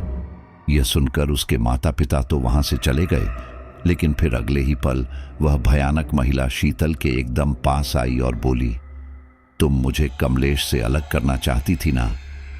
यह सुनकर शीतल घबराते हुए बोली, मेरा ऐसा कोई इरादा नहीं था, मैं तो बस नवीन और विपुल की बातों में आ गई थी, मुझे माफ कर दो। वह महिला मुस्कुराते हुए बोली, तुम्हें पता है ना कि इसका अंजाम कितना ज्यादा भयानक हो सकता था। अगर मेरा साधक मेरे साथ धोखा करता है तो मैं गुस्से में उसकी जान तक ले सकती हूं। तुम लोगों को यह बात पता थी, पर तुम लोग कमलेश की जान लेना चाहते थे, क्यों? सही कहा ना? यह सुनकर शीतल बोली, ऐसा नहीं है, मुझे तो बताया गया था कि अगर मैं ऐसा करती हूं तो आप उसे छोड़कर चली जाओगे, जिससे कमलेश दोबारा से अकेला हो जाएगा। यह सुनकर नयनी के भयानक चेहरे पर गुस्से के भाव आ गए। आखिर कमलेश ने तुम्हारा क्या बिगाड़ा है जो तुम हमेशा से उसके पीछे पड़े रहते हो? उसने कभी तुम्हारे साथ कुछ गलत नहीं किया, फिर भी और आज भी जब उसने देखा कि तुम्हारे साथ कुछ गलत हो रहा है, उसने तुम्हारी मदद करने की सोची। भले ही यह सब एक नाटक था, लेकिन उसका इरादा तो नेक था ना। अब अगर सोचो कि अगर तुम इस समय असली में ही किसी मुसीबत में होती तो तब भी तो कमलेश का इरादा यही होता ना। मुझे पता है तुम इतनी आसानी से सुधरने वाले लोग नहीं हो, तुम लोग चिकने घड़े हो चुके हो, जिसे समझाने का कोई फायदा नहीं है। लेकिन अब मैं यह भी देखूंगी कि कोई कमलेश को नुकसान न पहुंच पाए, इसके लिए मैं किसी भी हद तक जाने को तैयार हूं। यह सुनकर शीतल काफी ज्यादा घबरा गई और बोली, मुझे माफ कर दीजिए, मैं आज के बाद ऐसा कभी नहीं करूंगी और मैं सबसे जाकर माफी भी मांग लूंगी और जो सच है वह भी बता दूंगी, लेकिन प्लीज आप मेरे साथ कुछ मत करना। लेकिन नयनी ने उसकी एक न सुनी और फिर अगले ही पल नयनी के मुंह से एक सफेद धुआं निकलकर शीतल के नाक मुंह से होता हुआ उसके शरीर में समा गया। उस धुएं के कारण शीतल खांसने लगी। उसके शरीर में तेज कंपन होने लगा, जैसे कि कोई उसके शरीर पर कब्जा करने की कोशिश कर रहा हो। और इसके बाद शीतल ने अपना सर जोर जोर से दीवार से मारना शुरू किया। उसे इस तरह से देखकर नयनी के चेहरे पर संतोष के भाव आ गए और वो वहां से चली गई। उनके जाने के बाद शीतल के कमरे से आती अजीब सी आवाज के कारण शीतल के माता पिता दोबारा से उसके कमरे में आते हैं और फिर वहां अपनी बेटी को ऐसी पागलों की तरह दीवारों से सर मारता देखकर ये दोनों काफी ज्यादा घबरा जाते हैं और उसे रोकने की कोशिश करते हैं, लेकिन शीतल रुक ही नहीं रही थी। वह दोनों बड़ी मेहनत से शीतल को पकड़कर बांध देते हैं, लेकिन शीतल अब भी अपने आप को नुकसान पहुंचाने की बहुत कोशिश कर रही थी। शीतल के माता पिता दौड़कर जाकर डॉक्टर को बुलाकर लेकर आते हैं। कुछ ही देर में जब डॉक्टर घर आता है तो शीतल को इस तरह से देखकर उसे काफी अजीब लगता है, क्योंकि यह कोई नॉर्मल केस उसे लग नहीं रहा था। उसने शीतल को शांत करने के लिए इंजेक्शन दिया, जिससे कुछ ही देर में शीतल बेहोश हो गई। तब उस डॉक्टर ने कहा, आपकी बेटी को शायद किसी चीज का दौरा पड़ा है, इस वजह से वह ऐसी हरकत कर रही है। ये कोई नॉर्मल केस नहीं है, आपको इसे पागलों के किसी डॉक्टर को दिखाना पड़ेगा और अभी समय है, इसका इलाज अभी हो सकता है, बाद में इसकी हालत और खराब हो सकती है। यह सब सुनकर शीतल के माता पिता काफी ज्यादा घबरा गए। वह अपनी बेटी को इस तरह से नहीं देखना चाहते थे, इसलिए अगले ही दिन वह उसे लेकर पागलों के डॉक्टर के पास गए। शीतल का अपने आप को नुकसान पहुंचाने का सिलसिला अब भी जारी था, किसी तरह से उसको काबू में किया हुआ था। डॉक्टर के पास आने के बाद भी शीतल ने डॉक्टर को नुकसान पहुंचाने की कोशिश की, लेकिन उस डॉक्टर ने उसे नींद का इंजेक्शन देकर सुला दिया। तब वे डॉक्टर बोले, आपकी बेटी की हालत काफी ज्यादा खराब है, इसलिए इसे यहीं पर एडमिट करना होगा। तब उसके पिता बोले कि आखिर कितने टाइम इसे यहां पर ऐसे ही भर्ती रखना पड़ेगा। अब डॉक्टर ने बताया कि कुछ कह नहीं सकते, क्योंकि उसकी दिमाग की कंडीशन काफी ज्यादा खराब हो चुकी है और ऐसे में इसे कितना समय लगेगा हम कह नहीं सकते, लेकिन 1 महीना तो कम से कम आपको मान के ही चलना पड़ेगा। शीतल के माता पिता इससे काफी ज्यादा परेशान हो गए थे, क्योंकि शीतल कल तक तो एकदम ठीक थी, अचानक से पता नहीं उसे क्या हुआ, यह सब नॉर्मल नहीं था, जरूर कोई ऊपरी चक्कर है। शीतल की मां को यह सब ख्याल आया और फिर उन्होंने इस बारे में शीतल के पिता से बात की। उन्हें भी यह बात बिल्कुल सही लगी और फिर आनन फानन में उन्होंने अपने दोस्तों और रिश्तेदारों से बात करके किसी तांत्रिक का पता लगाने के बारे में कहा। इन सब के कुछ दिन बाद किस्मत से उन्हें एक तांत्रिक का पता मिल भी गया। वे लोग शीतल की जन्म कुंडली वगैरह लेकर उस तांत्रिक के पास पहुंचे और फिर उन्हें सारी बात बताई। तांत्रिक ने कुछ मंत्र उच्चारण कर आंखें मूंद ली और फिर कुछ देर बाद कहा, आपकी बेटी के ऊपर कोई खतरनाक साया है। उस साये ने आपकी बेटी के दिमाग को काबू में किया हुआ है, जिसकी वजह से ये सब हो रहा है। तब उसके पिता बोले कि आखिर किस तरह का साया है और किसने उसके साथ ये किया है। तब वो तांत्रिक बोला, तुम्हारी बेटी ने किसी के साथ गलत करने की कोशिश की थी, उस वजह से उसका फल उसे भोगना पड़ रहा है। लेकिन चिंता मत करो, कुछ समय बाद वह सामान्य हो जाएगी। ये सुनकर उसके पिता बोले, क्या वह अभी ठीक नहीं हो सकती? एकदम पागलों की तरह बर्ताव कर रही है। वो तांत्रिक बोला, जितना कष्ट उसने उस निर्दोष इंसान को दिया है उतना तो उसे झेलना ही पड़ेगा। मैं इसमें तुम्हारी कोई सहायता नहीं कर पाऊंगा, क्योंकि तुम्हारे बेटी के ऊपर ऐसी वैसी कोई चीज नहीं है जिसका उतारा किया जाए। वो कोई ऊपरी चीज है और जब तक उसकी इच्छा नहीं होती वो नहीं जाएगी। आप लोग एक काम कर सकते हैं, उस निर्दोष इंसान के पास जाकर शीतल की गलती के लिए माफी मांग लें। अगर वह इंसान चाहे तो यह समस्या यही हल हो सकती है। इंसान अपनी औलाद के लिए क्या क्या नहीं करता। स्विंगल के माता पिता ने भी यही किया। उन्हें नहीं पता था कि आखिर शीतल ने किसे परेशान किया है, लेकिन उन्हें उस शख्स को ढूंढना तो था है। उस शख्स को ढूंढने के लिए शीतल के माता पिता शीतल के कॉलेज गए और वहां जाकर उन्होंने उस शख्स के बारे में बातचीत की जिससे शीतल का हाल फिलहाल में कोई झगड़ा हुआ हो। तब उन्हें यह पता चला कि कैसे शीतल ने कमलेश को परेशान किया था। कमलेश क्लास में अपनी सीट पर बैठकर पढ़ रहा था। इसी दौरान शीतल के माता पिता उसके पास आए और गिड़गिड़ाते हुए उससे बोले, बेटा, माना हमारी बेटी से गलती हुई थी, लेकिन प्लीज तुम उसे माफ कर दो। ये सुनकर कमलेश हैरानी से बोला, आप लोग कौन हैं और मुझसे ऐसे माफी क्यों मांग रहे हैं? मैं तो आपको जानता तक नहीं। ये सुनकर शीतल की मां बोली, मैं शीतल की मां हूं जिसने तुम्हें काफी परेशान किया था। उससे गलती हो गई, नादान है। मैं उसे समझाऊंगी, लेकिन प्लीज तुम मुझे माफ कर दो।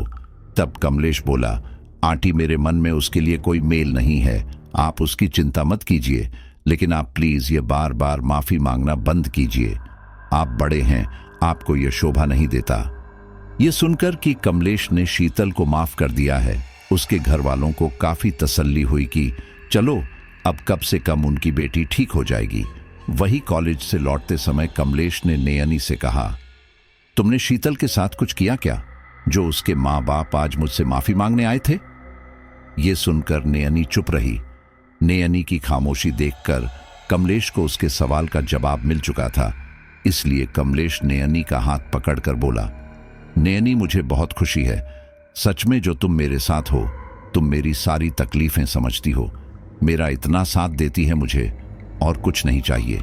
बस तुम मेरे साथ रहना, बाकी सबसे मेरा कोई वास्ता नहीं है। अभी मेरा फाइनल एग्जाम होने वाला है, उसके बाद मैं तुम्हें लेकर यहाँ से दूर चला जाऊंगा। कॉलेज की तरफ से जो कंपनी यहाँ आएंगी उसमें मैं नौकरी लेने की पूरी कोशिश करूंगा। उसके बाद हम दोनों यहाँ से चले जाएंगे और यहाँ के लोग यहीं रह जाएंगे। इसलिए मैं चाहता हूँ कि तुम शीतल को ठीक कर दो। तुम करोगी ना? नयनी इसके लिए मना ना कर सकी और उसने अपनी आंखें बंद की। कुछ देर बाद उसने अपनी आंखें खोली और कहा, मैं तुम्हारी बात नहीं टाल सकती, वो लड़की अब एकदम ठीक है। इन सब के बाद शीतल एकदम सामान्य हो चुकी थी।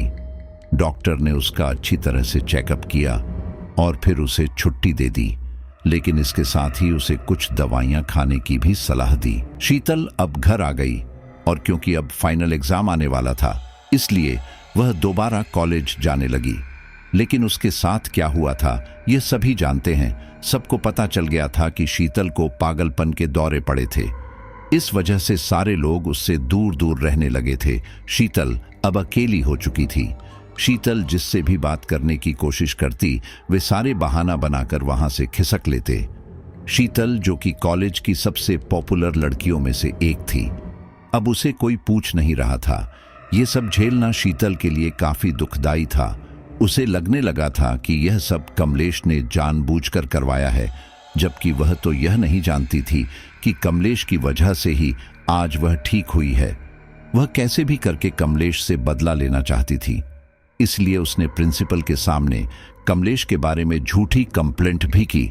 शीतल ने कमलेश के खिलाफ पहले भी कंप्लेंट की थी, इसलिए प्रिंसिपल को लगा कि शायद शीतल सच बोल रही है। इसलिए उसने कमलेश को बुलाकर खूब लताड़ा। शीतल को यह देखकर काफी खुशी हो रही थी, लेकिन प्रिंसिपल ने कमलेश को कॉलेज से नहीं निकाला। यह देखकर उसे काफी गुस्सा आया। उसने प्रिंसिपल से कहा, सर इसने मेरे साथ ऐसा किया और आपने इसे ऐसे ही वार्निंग देकर छोड़ दिया। आपको इसे कॉलेज से बाहर निकालना चाहिए। आज ये मेरे साथ ऐसा कर रहा है, ना जाने बाद में और कितनी लड़कियों के साथ ऐसा करें। आप इसे अभी के अभी कॉलेज से बाहर निकालिए।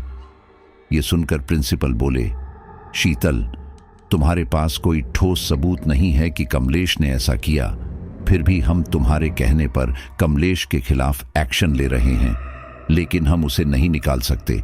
उसके भी जीवन का सवाल है।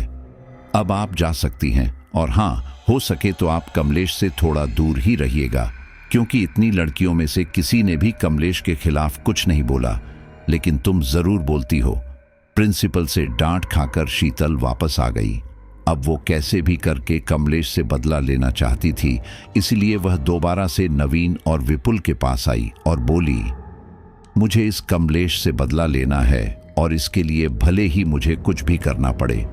तुम्हारे वो जो बाबा थे उनका पता मुझे दो, मैं एक प्रेत इस कमलेश के ऊपर छुड़वा दूंगी। इससे मैं भी देखती हूं कि यह आगे कैसे बढ़ता है। अगर मैंने इतना समय पागल खाने में काटे हैं तो यह भी काटेगा। फिर मैं भी देखती हूं कि कौन सी अप्सरा इसकी सहायता करती है। नवीन और विपुल तो यही चाहते थे, इसीलिए उन्होंने उसे बाबा का पता दे दिया। उनके पास जाकर शीतल ने उसे झूठ बताया कि कोई उसे परेशान कर रहा है और इसके लिए वह प्रेत वगैरह छोड़ना चाहती है, ताकि वह उसे कोई नुकसान न पहुंच पाए और अपने में ही उलझा रहे। बाबा ने उसकी सहायता कर दी और फिर 2 दिनों के अंदर अंदर ही उसे एक पोटली तैयार करके दी और कहा, इस पोटली को ले जाकर उस लड़के के बैग में डाल देना और उसके बाद सारा काम खुद ही हो जाएगा। लेकिन ध्यान रखना, जब यह पोटली तुम उसके बैग में डालो तो यह पोटली खुली हो। शीतल ने वैसा ही किया और फिर उस बाबा को पैसे देकर लौट आई। उसने वह पोटली नवीन को दी और उसे सारी बात बताई। अब यह नवीन की जिम्मेदारी थी कि वह यह पोटली कमलेश के बैग में कैसे डाले। अगले दिन कमलेश जब कॉलेज आया और बैग रखकर बाथरूम जाने लगा, तब नवीन ने मौका देखकर वह पोटली कमलेश के बैग में डाल दी और फिर वापस आकर अपनी सीट पर बैठ गया। कमलेश इन सब बातों से अनजान चुपचाप पढ़ता रहा। कॉलेज खत्म होने के बाद जब कमलेश वहां से जाने लगा तो उसे उसका शरीर थोड़ा भारी भारी सा लगने लगा। यह देखकर नयनी ने उससे पूछा कि क्या तुम ठीक हो। कमलेश को कुछ भी ठीक नहीं लग रहा था, इसीलिए उसने सारी बात बता दी। यह देखकर नयनी को कुछ गड़बड़ लगी, लेकिन अब इससे पहले कि नयनी कुछ करती, कमलेश के बैग में से निकलकर 2 काले साए कमलेश की ओर बढ़ने लगे। नयनी ने अपना हाथ बिजली की फुर्ती से आगे बढ़ाया और फिर उन दोनों काले साइयों को पकड़ लिया। वे दोनों साए नयनी के हाथों में आकर तड़पने लगे। तब नयनी बोली, बताओ तुम लोगों को किसने कमलेश के ऊपर छोड़ा था? वैसे तो मुझे पता है कि वह कौन होगा, लेकिन मैं तुम लोगों के मुंह से सुनना चाहती हूं। उन सायों ने तड़पते हुए सारी बातें बता दी। ये देखकर नयनी को काफी गुस्सा आया और वो बोली, तुम देख रहे हो ना कमलेश, मैंने इन्हें अभी कोई नुकसान नहीं पहुंचाया, लेकिन यह जानबूझकर ऐसा कर रहे हैं। अगर यही चलता रहा तो मैं इन्हें नुकसान पहुंचा कर रहूंगी।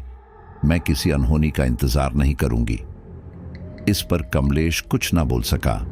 उसके पूरे शरीर में तेज दर्द हो रहा था उससे वहां खड़ा भी नहीं हुआ जा रहा था।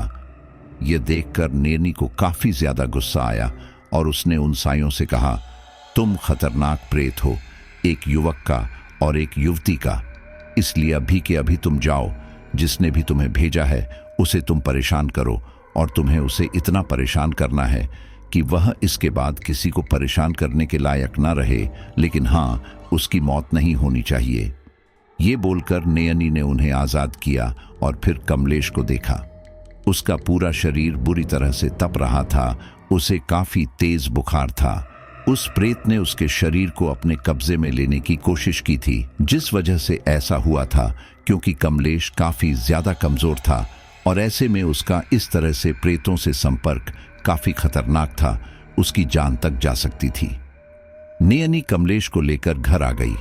वहीं वे दोनों प्रेत वापस शीतल के पास आ गए और इससे पहले कि शीतल कुछ समझ पाती, उन प्रेतों में से एक ने शीतल के शरीर पर काबू कर लिया। शीतल सब जान समझ रही थी, लेकिन कुछ कर नहीं पा रही थी क्योंकि उसका उसके शरीर पर से नियंत्रण पूरी तरह से हट चुका था। वह रोते हुए बार बार एक ही बात बोल रही थी, मुझे माफ कर दो, मैं दोबारा से ऐसा नहीं करूंगी। लेकिन वे प्रेत नहीं माने और शीतल को घर से दूर जंगल में ले जाने लगे। वहीं दूसरी तरफ एक प्रेत ने नवीन के शरीर पर कब्जा कर लिया और उसे भी जंगल में ले आया गया। वहां उस युवक युवती के प्रेत ने उन दोनों के शरीरों को बुरी तरह से नोचना शुरू किया। वहीं दूसरी तरफ नयनी कमलेश को लेकर घर आ गई। उसे काफी तेज बुखार आ चुका था। जैसे ही नयनी उसे बिस्तर पर लेटाकर पानी लेने जाने लगी, कमलेश ने उसका हाथ पकड़कर उसे रोक लिया और कहा, प्लीज तुम मुझे छोड़कर मत जाओ नयनी, मुझे डर लग रहा है कि मुझे कुछ हो जाएगा, चाहे जो हो जाए, लेकिन मैं मरने के समय तुम्हारे साथ ही रहना चाहता हूं।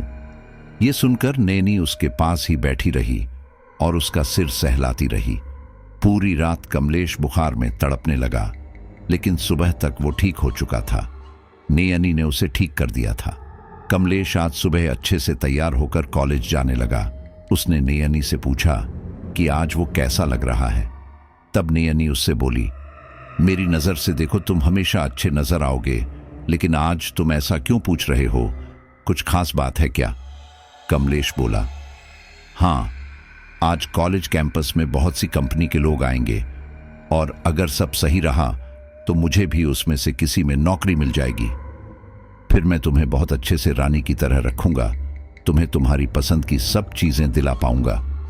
ये सुनकर नयनी मुस्कुराने लगी और फिर दोनों कॉलेज आ गए। आज शीतल कॉलेज नहीं आई थी, लेकिन कमलेश को उससे कोई फर्क नहीं पड़ा। सारे ही बच्चे तैयार होकर वहां आए हुए थे। इसी दौरान विपुल कमलेश को देखते हुए बोला, यार इन कमलेश जैसे ढीले लोगों का क्या होगा? ये चीटिंग करके पास तो हो जाते हैं, लेकिन कंपनी में जॉब चीटिंग से थोड़ी मिलती है। ये सुनकर सारे लोग कमलेश की ओर देखते हुए हंसने लगे, लेकिन कमलेश शांत बना रहा। वो किसी की बात का कोई जवाब देना नहीं चाहता था। खैर, कुछ देर बाद एक एक करके सारे कमरे के अंदर जाते और बाहर आते। हर गुजरते समय के साथ कमलेश के दिलों की धड़कन काफी बढ़ रही थी, लेकिन नयनी ने उसे हौसला दिया। कुछ देर बाद कमलेश का नंबर आया और वह अंदर चला गया। कमलेश ने नयनी से कहा था कि वो बाहर ही बैठे। नयनी ने ऐसा ही किया। कुछ देर बाद कमलेश लटके हुए चेहरे के साथ बाहर आया। कमलेश को ऐसे देखकर उसकी क्लास के सारे बच्चों के चेहरों पर एक मुस्कान आ गई। वहीं उसे ऐसे देखकर नयनी उसके पास आई और बोली, कोई बात नहीं कमलेश, कहीं और तुम पास हो जाओगे। ये सुनकर कमलेश के चेहरे पर मुस्कान आ गई और वो बोला, इस कंपनी में मुझे 15 लाख के पैकेज पर जॉब मिल गई है। कमलेश की बात सुनकर उन सब का मुंह खुला का खुला रह गया था, लेकिन कमलेश बिना उनकी ओर देखे वहां से चला गया। आज सभी लोगों के मुंह पर ताला लग चुका था। वहीं यहां नौकरी पाकर कमलेश काफी खुश था। उसे पता था कि कभी ऐसा समय भी आ सकता है, इसलिए उसने इसकी तैयारी पहले ही कर ली थी। कमलेश की यहां पर जॉब लगने के कारण सारे कॉलेज टीचर्स के जुबान पर खाली कमलेश का ही नाम था। सब लोग कमलेश का नाम ले लेकर बोल रहे थे, लड़का हो तो ऐसा हो, कहां हमेशा 3rd डिवीजन से पास होता था और अब देखो अच्छे नंबर से पास भी होता है और इतनी अच्छी कंपनी में जॉब भी करता है। बड़ा मेहनती लड़का है। कमलेश की इतनी बड़ी कंपनी में नौकरी की बात सुनकर यह बात आग की तरह फैल चुकी थी और अब तक यह बात कमलेश के घर पर भी पता चल चुकी थी। कमलेश का बड़ा भाई 7 लाख रुपए के पैकेज पर लगा था, जबकि कमलेश तो इससे काफी ज्यादा बड़े पैकेज पर लगा है। अब उसके बारे में कोई भी उल्टा सीधा नहीं बोल रहा था, बल्कि सब यही बोल रहे थे कि पता नहीं लड़के ने यह सब किया कैसे, बड़ी मेहनत की होगी। उसके माता पिता उसकी उपलब्धि पर काफी खुश थे, इसलिए उसकी मां ने उसे फोन लगाया और कहा, अरे बेटा, तूने तो हमारा नाम सच में बहुत रोशन कर दिया। बेटा हो तो तेरे जैसा हो। अब एक काम कर, घर आ जा, हम आज रात तेरी पसंद का खाना बनाएंगे। ये सुनकर कमलेश बोला, मुझे बहुत काम है, इसलिए मैं नहीं आ सकता, और वैसे भी आपके घर में मेरे लिए कोई जगह नहीं है। तभी तो मुझे मेरे कमरे से निकालकर बाहर कर दिया गया और फिर बाद में किसी की भी बात सुनकर मुझे उस घर से भी निकलने के लिए कह दिया गया। तब आप लोगों ने यह नहीं सोचा कि मैं कहां जाऊंगा, लेकिन कोई बात नहीं, अब मैं इस काबिल हूं कि अपना सब कुछ देख सकता हूं। बोलकर कमलेश ने फोन रख दिया। आज कमलेश मन ही मन बहुत अच्छा महसूस कर रहा था। उसके मन में जो भी दर्द था वह सब आज उसके आंसुओं के जरिए बाहर आ गया और फिर वह नयनी से रोते हुए बोला, जब मुझे इन लोगों की सबसे ज्यादा जरूरत थी, जब मैं काफी ज्यादा परेशान था, तब इन सब ने हमेशा मुझे दुत्कारा, मुझे निकम्मा नकारा, न जाने क्या क्या कहा। और आज जब मैं कामयाब बना हूं तो यह लोग कैसे मेरे आगे पीछे आ रहे हैं। मुझे ये लोग नहीं चाहिए। मैं मानता हूं ये मेरे माता पिता है, लेकिन इन्होंने हमेशा मुझे कम आंका। मैं थोड़ा कमजोर हूं, कोई चीज जल्दी नहीं समझता, तो क्या इसमें मेरी गलती है? मैं अपनी तरफ से तो पूरी कोशिश करता हूं, यह बात यह लोग क्यों नहीं समझते? इन लोगों को तो यही लगा था कि मैं जानबूझकर यह सब करता हूं।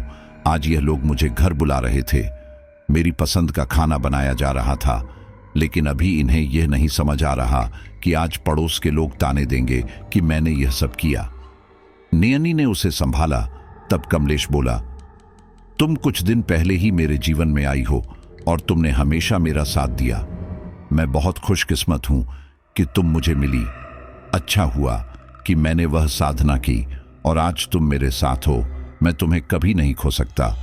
बोलकर कमलेश ने नयनी को गले लगा लिया।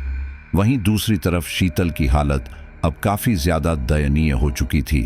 उन प्रेतों ने उन दोनों के शरीर पर कब्जा करके उन दोनों के साथ काफी दरिंदगी की। इन सब के 24 घंटे बाद उन प्रेतों ने उन दोनों को छोड़ दिया और अब वे दोनों इसी तरह से घर आए। उन दोनों के घर वाले काफी ज्यादा परेशान थे। वही उनके आने पर उन्हें इस तरह से अस्त व्यस्त हालत में देखकर वे काफी ज्यादा घबरा गए। उन्होंने उससे पूछा कि ये सब किसने किया, लेकिन शीतल कुछ न बता पाई, क्योंकि बताती भी क्या कि उसने कमलेश के ऊपर प्रेत छोड़ने की कोशिश की थी और उन प्रेतों ने उसे ही अपना निशाना बना लिया। इन सब के कारण शीतल ने अपने लाइफ की सबसे बड़े मौके को गंवा दिया। वह उस दिन कॉलेज नहीं जा पाई और उसे कोई जॉब नहीं मिली, जिसके कारण वह घर पर ही रही। वहीं दूसरी तरफ उसका जो बॉयफ्रेंड था, उसे जब पता चला कि शीतल के साथ ऐसा कुछ हो गया है तो उसने शीतल से बात करना बंद कर दिया। शीतल ने उसे फोन करने की कोशिश की, लेकिन पहले तो वह व्यस्त है बोलकर फोन काट देता, लेकिन फिर आखिरकार उसने उसे बोल ही दिया, देखो शीतल, तुम्हारा मेरा कोई भविष्य नहीं है, इसलिए तुम मुझे भूल ही जाओ तो अच्छा है। यह सुनकर शीतल हैरानी से बोली, तुम ऐसा क्यों बोल रहे हो? तुमने तो मेरे साथ जीने मरने की कस्में खाई थी और कहा था कि हम कॉलेज से निकलने के बाद आपस में शादी कर लेंगे, लेकिन अब तो तुम मुझसे बात ही नहीं कर रहे। ऐसे मैंने क्या कर दिया? तब वो बोला, सब ठीक था, लेकिन अभी कुछ दिनों पहले तुम्हारे साथ जो हुआ उसकी वजह से मुझे नहीं लगता कि हम दोनों साथ रह पाएंगे। मुझे ऐसी लड़की नहीं चाहिए, मुझे और मिल जाएगी, और वैसे भी मेरी जॉब लग चुकी है। और रही बात तुम्हारी, तो तुम्हारे पास अब तक जॉब भी नहीं है, तुम अपने पैरों पर खड़ी ही नहीं हो। तुम्हारा मेरा भला क्या मैच? इसलिए आज के बाद फोन मत करना, और अगर तुमने मुझे फोन करने की कोशिश की तो मैं तुम्हारे घर पर बता दूंगा कि तुम मुझे फोन करके परेशान करती हो। बोलकर उसने तो फोन काट दिया, लेकिन इन सब से शीतल को काफी दुख हुआ। खैर, फाइनल एग्जाम आने वाले थे, इसलिए शीतल कॉलेज पहुंची। वहां जाकर उसे और नवीन को पता चला कि कमलेश की जॉब कितनी बड़ी कंपनी में लग चुकी है और अब कमलेश कुछ दिनों बाद बेंगलुरु चला जाएगा। उन दोनों को इससे काफी ज्यादा जलन हुई। वे उसे उल्टा सीधा बोलते रहे, लेकिन कमलेश उनकी बातों को सुन ही नहीं रहा था। वह दोनों उसका मनोबल तोड़ना चाहते थे ताकि वह एग्जाम में अच्छा न कर पाए, लेकिन कमलेश ने इन लोगों के ऊपर ध्यान देना बंद कर दिया था। कमलेश एग्जाम देकर अपने काम पर चला गया और उसके साथ नयनी भी हमेशा रही।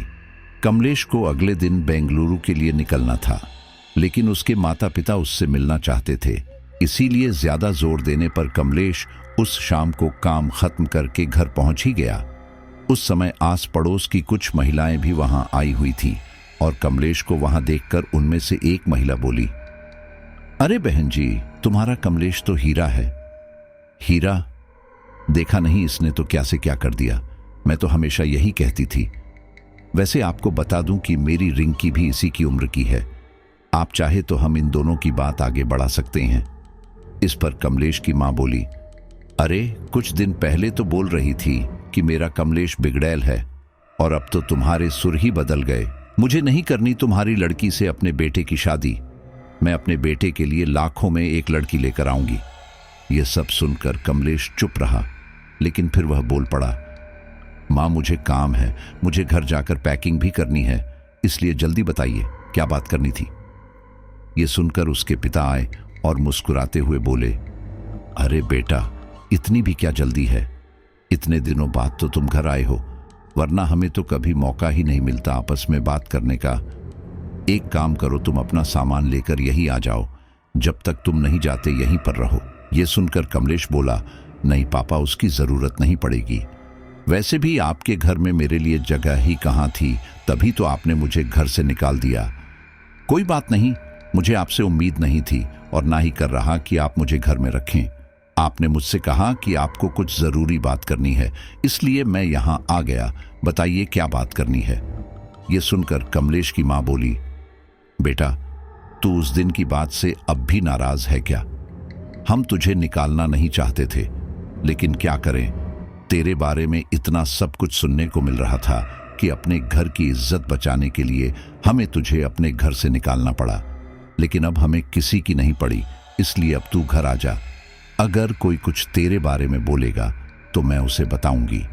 कमलेश बोला, यही बात आपने उस समय भी की होती तो आज मुझे उन परेशानियों का सामना नहीं करना पड़ता जो मैंने की। मैंने किसी लड़की को नहीं छेड़ा था। उस लड़की ने मेरे ऊपर जानबूझकर झूठा इल्जाम लगाया और आप लोगों ने मेरी बात तो सुनी ही नहीं, उल्टा मुझे ही दोषी ठहरा दिया। मुझे कुछ लोगों ने मिलकर जब मारा तब भी मैंने आप लोगों से यह बात कही, लेकिन तब भी आप लोगों ने कोई एक्शन नहीं लिया।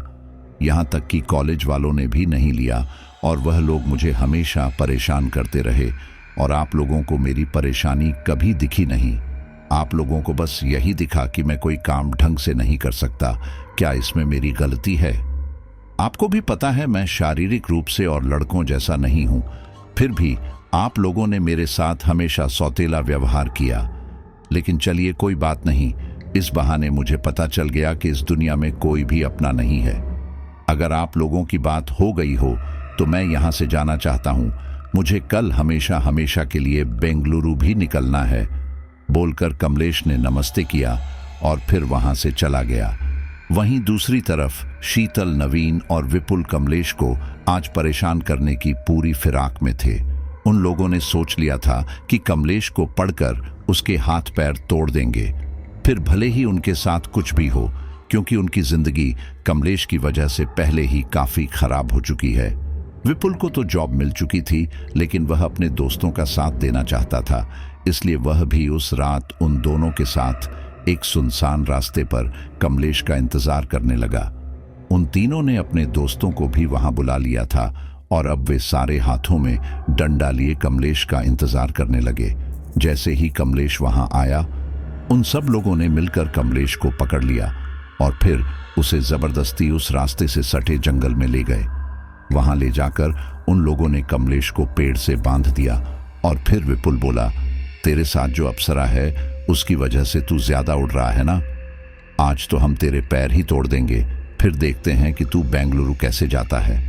इन सब के बाद उन लोगों ने कमलेश को पीटने के लिए जैसे ही हाथ आगे बढ़ाया, कमलेश के आसपास एक सफेद सा धुआं आ गया और वहां पर एक महिला की आवाज आई, मैं तुम लोगों को कोई नुकसान नहीं पहुंचाना चाहती थी क्योंकि मेरे साधक ने मुझे मना किया था, लेकिन अगर कोई इसे ही नुकसान पहुंचाएगा तो मैं उसे छोड़ने भी नहीं वाली। शीतल, उन प्रेतों ने तुम्हारी आबरू लूटी, तुम्हें मारा पीटा, लेकिन तुम अब भी नहीं सुधरी। ये सुनकर शीतल गुस्से में बोली, तुम लोगों ने मेरी पूरी जिंदगी खराब कर दी और मैं इसका बदला भी न लूं, मैं छोड़ूंगी नहीं। ये जो भी हो रहा है सब इसी की वजह से हो रहा है। ये सुनकर कमलेश गुस्से में बोला, मेरी वजह से? मैंने क्या किया तुम्हारे साथ? मैंने तुमसे सिर्फ अपने प्यार का इजहार किया था, बदले में तुमने मना कर दिया। इतना ही नहीं, तुमने पूरे कॉलेज में मेरी बेइज्जती की थी, वह अलग, लेकिन मैंने तुम्हें कुछ नहीं कहा। मैं चाहता तो तुम्हारे माँ बाप को ये सब बताकर उनकी नज़रों में तुम्हें हमेशा हमेशा के लिए गिरा सकता था, लेकिन मैंने ऐसा नहीं किया। और इन लोगों के साथ मैंने क्या किया? इन लोगों ने मुझे हमेशा मारा पीटा, मुझे जलील किया। तुम सबने मिलकर मुझे हमेशा परेशान किया, लेकिन मैं तुम लोगों को कुछ नहीं बोला। मैं चुपचाप अपने काम से कम रखता रहा और आज मैं अपनी मेहनत के बल पर यहाँ पर हूँ और तुम लोग वहीं पर हो। तुम लोगों को इस बात से काफ़ी तकलीफ है ना कि मैं तुम लोगों से ज़्यादा कुछ मतलब नहीं रखता, तो ठीक है, फिर आज तुम लोग मेरा जो रूप देखोगे उसके बाद तुम लोग दोबारा मेरे रास्ते में कभी नहीं आओगे। बोलकर कमलेश ने नयनी से कहा, आज मैं तुम्हें नहीं रोकूंगा, आज तुम इनके साथ वह करो कि यह लोग दोबारा मेरा नाम सुनकर भी कांपे। ये सब सुनकर वे सारे लोग घबरा गए, क्योंकि उन लोगों को यही लगा था कि कमलेश उनके खिलाफ कुछ नहीं करेगा और चुपचाप मार खा लेगा। लेकिन आज कमलेश ने यह बोलकर उन लोगों के लिए मुसीबत खड़ी कर दी थी। वे सारे कमलेश से डरकर इधर उधर भागने लगे। उन्हें डर था कि कहीं वह लोग नयनी के हत्थे ना चढ़ जाएं। सारे लोग जंगल में इधर उधर भागने लगे। कुछ देर बाद भागते भागते एक शख्स एक पेड़ के पास जा पहुंचा। अब इससे पहले कि वह कुछ करता, पेड़ के ऊपर से एक सफेद भयानक आकृति नीचे आई और उस शख्स को पकड़कर उसे ऊपर की ओर ले जाने लगी।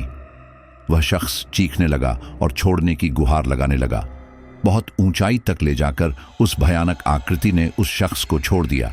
इसी के साथ ही वह शख्स इतनी ऊंचाई से नीचे गिरा, वो शख्स कमर के बल गिरा था, जिसके कारण उसकी रीढ़ की हड्डी टूट गई थी। वहीं दूसरी तरफ नवीन भी वहां से भागते भागते जंगल के दूसरे हिस्से में आ गया था। इसी दौरान सांप की तरह एक महिला की सफेद आकृति जमीन पर रेंगते हुए उसके पास आई। उस भयानक दृश्य को देखकर नवीन की चीख निकल पड़ी, लेकिन फिर अगले ही पल उसने खुद को संभालते हुए पास ही में मौजूद एक पेड़ के ऊपर चढ़ने लगा। नवीन घबराते हुए उस पेड़ के ऊपर काफी ऊपर तक चढ़ा, लेकिन फिर अचानक से उसका बैलेंस बिगड़ा और फिर वो पेड़ से नीचे गिर गया।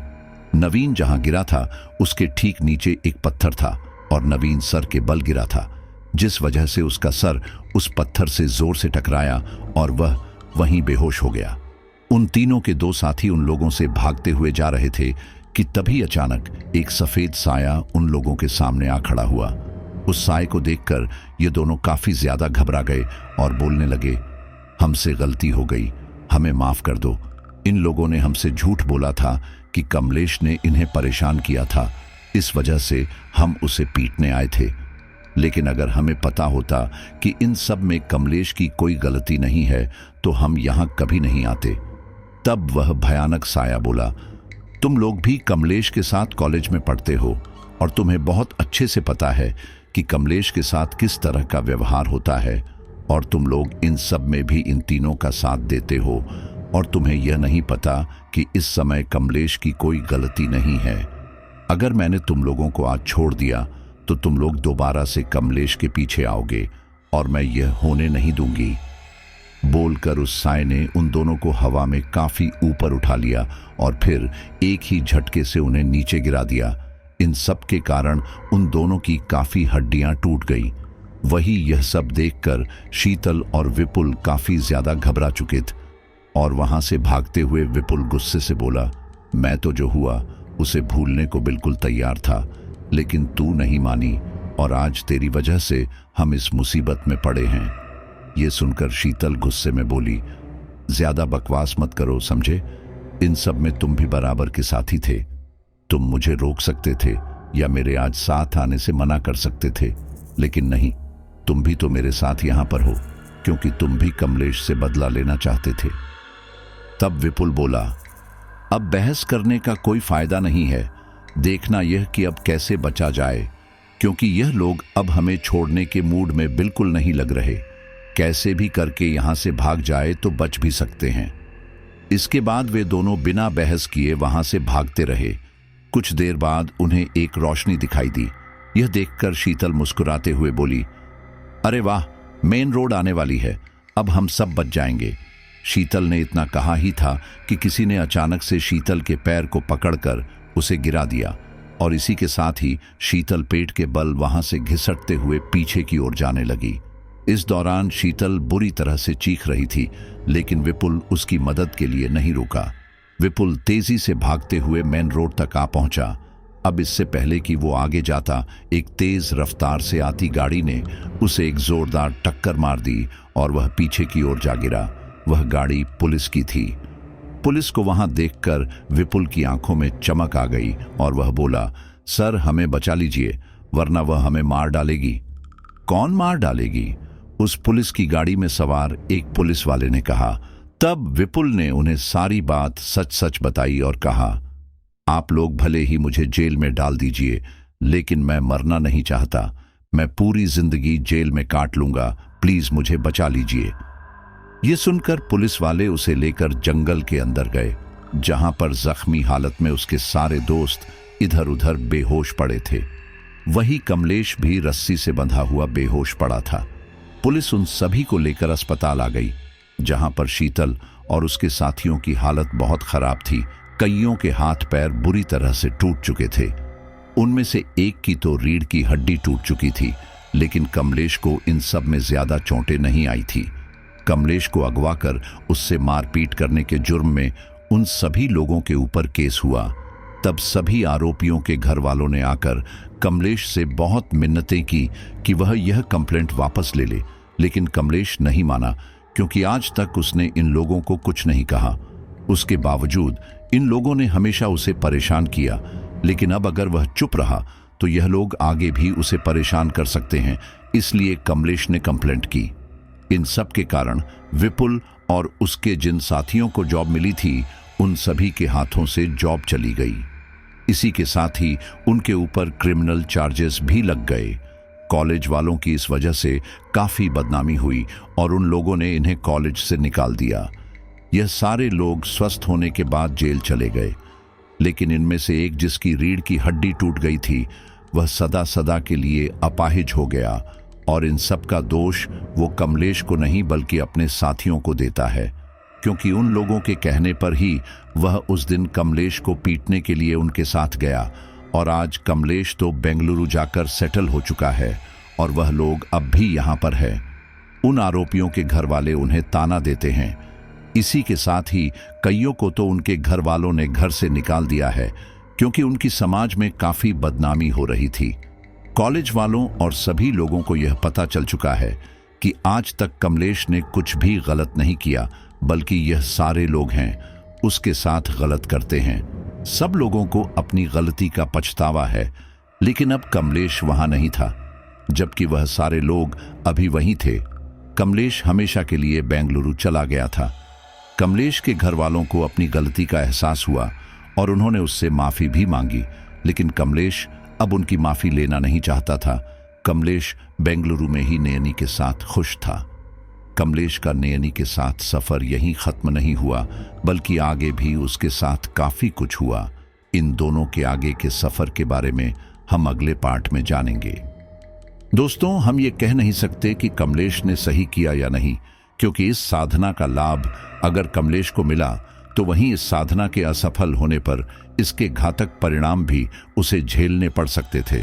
और अप्सरा कोई इंसान नहीं बल्कि अप्सरा है, जिसे संभाल पाना आम इंसान के बस की बात नहीं है। हो सकता है कि अभी कमलेश को यह सही लग रहा होगा, लेकिन आखिर कब तक? क्योंकि समय के साथ कमलेश की उम्र होगी, उसे एक सहारे की जरूरत होगी। लेकिन अप्सरा नयनी तो वैसी ही रहेगी और नयनी के साथ रहते वो अपने जीवन में सफलता तो पालेगा, लेकिन उसके सारे संबंध जरूर खराब हो जाएंगे। और अगर बीच में कभी कमलेश को अपनी ही तरह किसी इंसान से प्यार हो गया, तब नयनी उसका क्या हाल करेगी वो हम कह नहीं सकते। अभी इस साधना का फायदा जहां कमलेश को हुआ, क्या पता आगे चलकर उसे कोई बड़ी हानि उठानी पड़ जाए। क्योंकि अभी तक तो हमें कमलेश की कॉलेज लाइफ की अब तक की स्टोरी का ही पता चला है।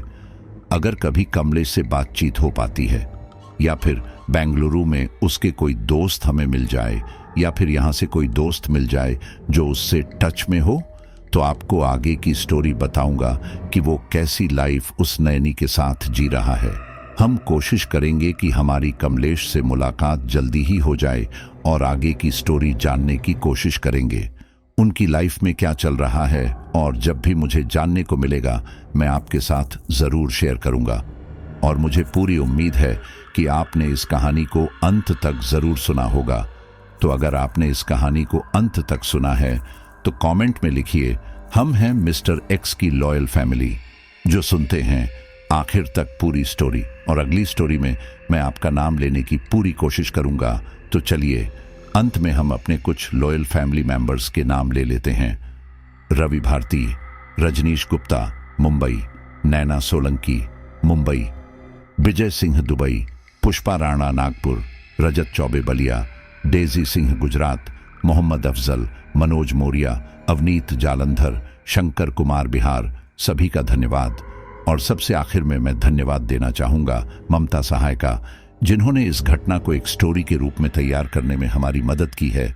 तो चलिए मिलते हैं अगली स्टोरी में।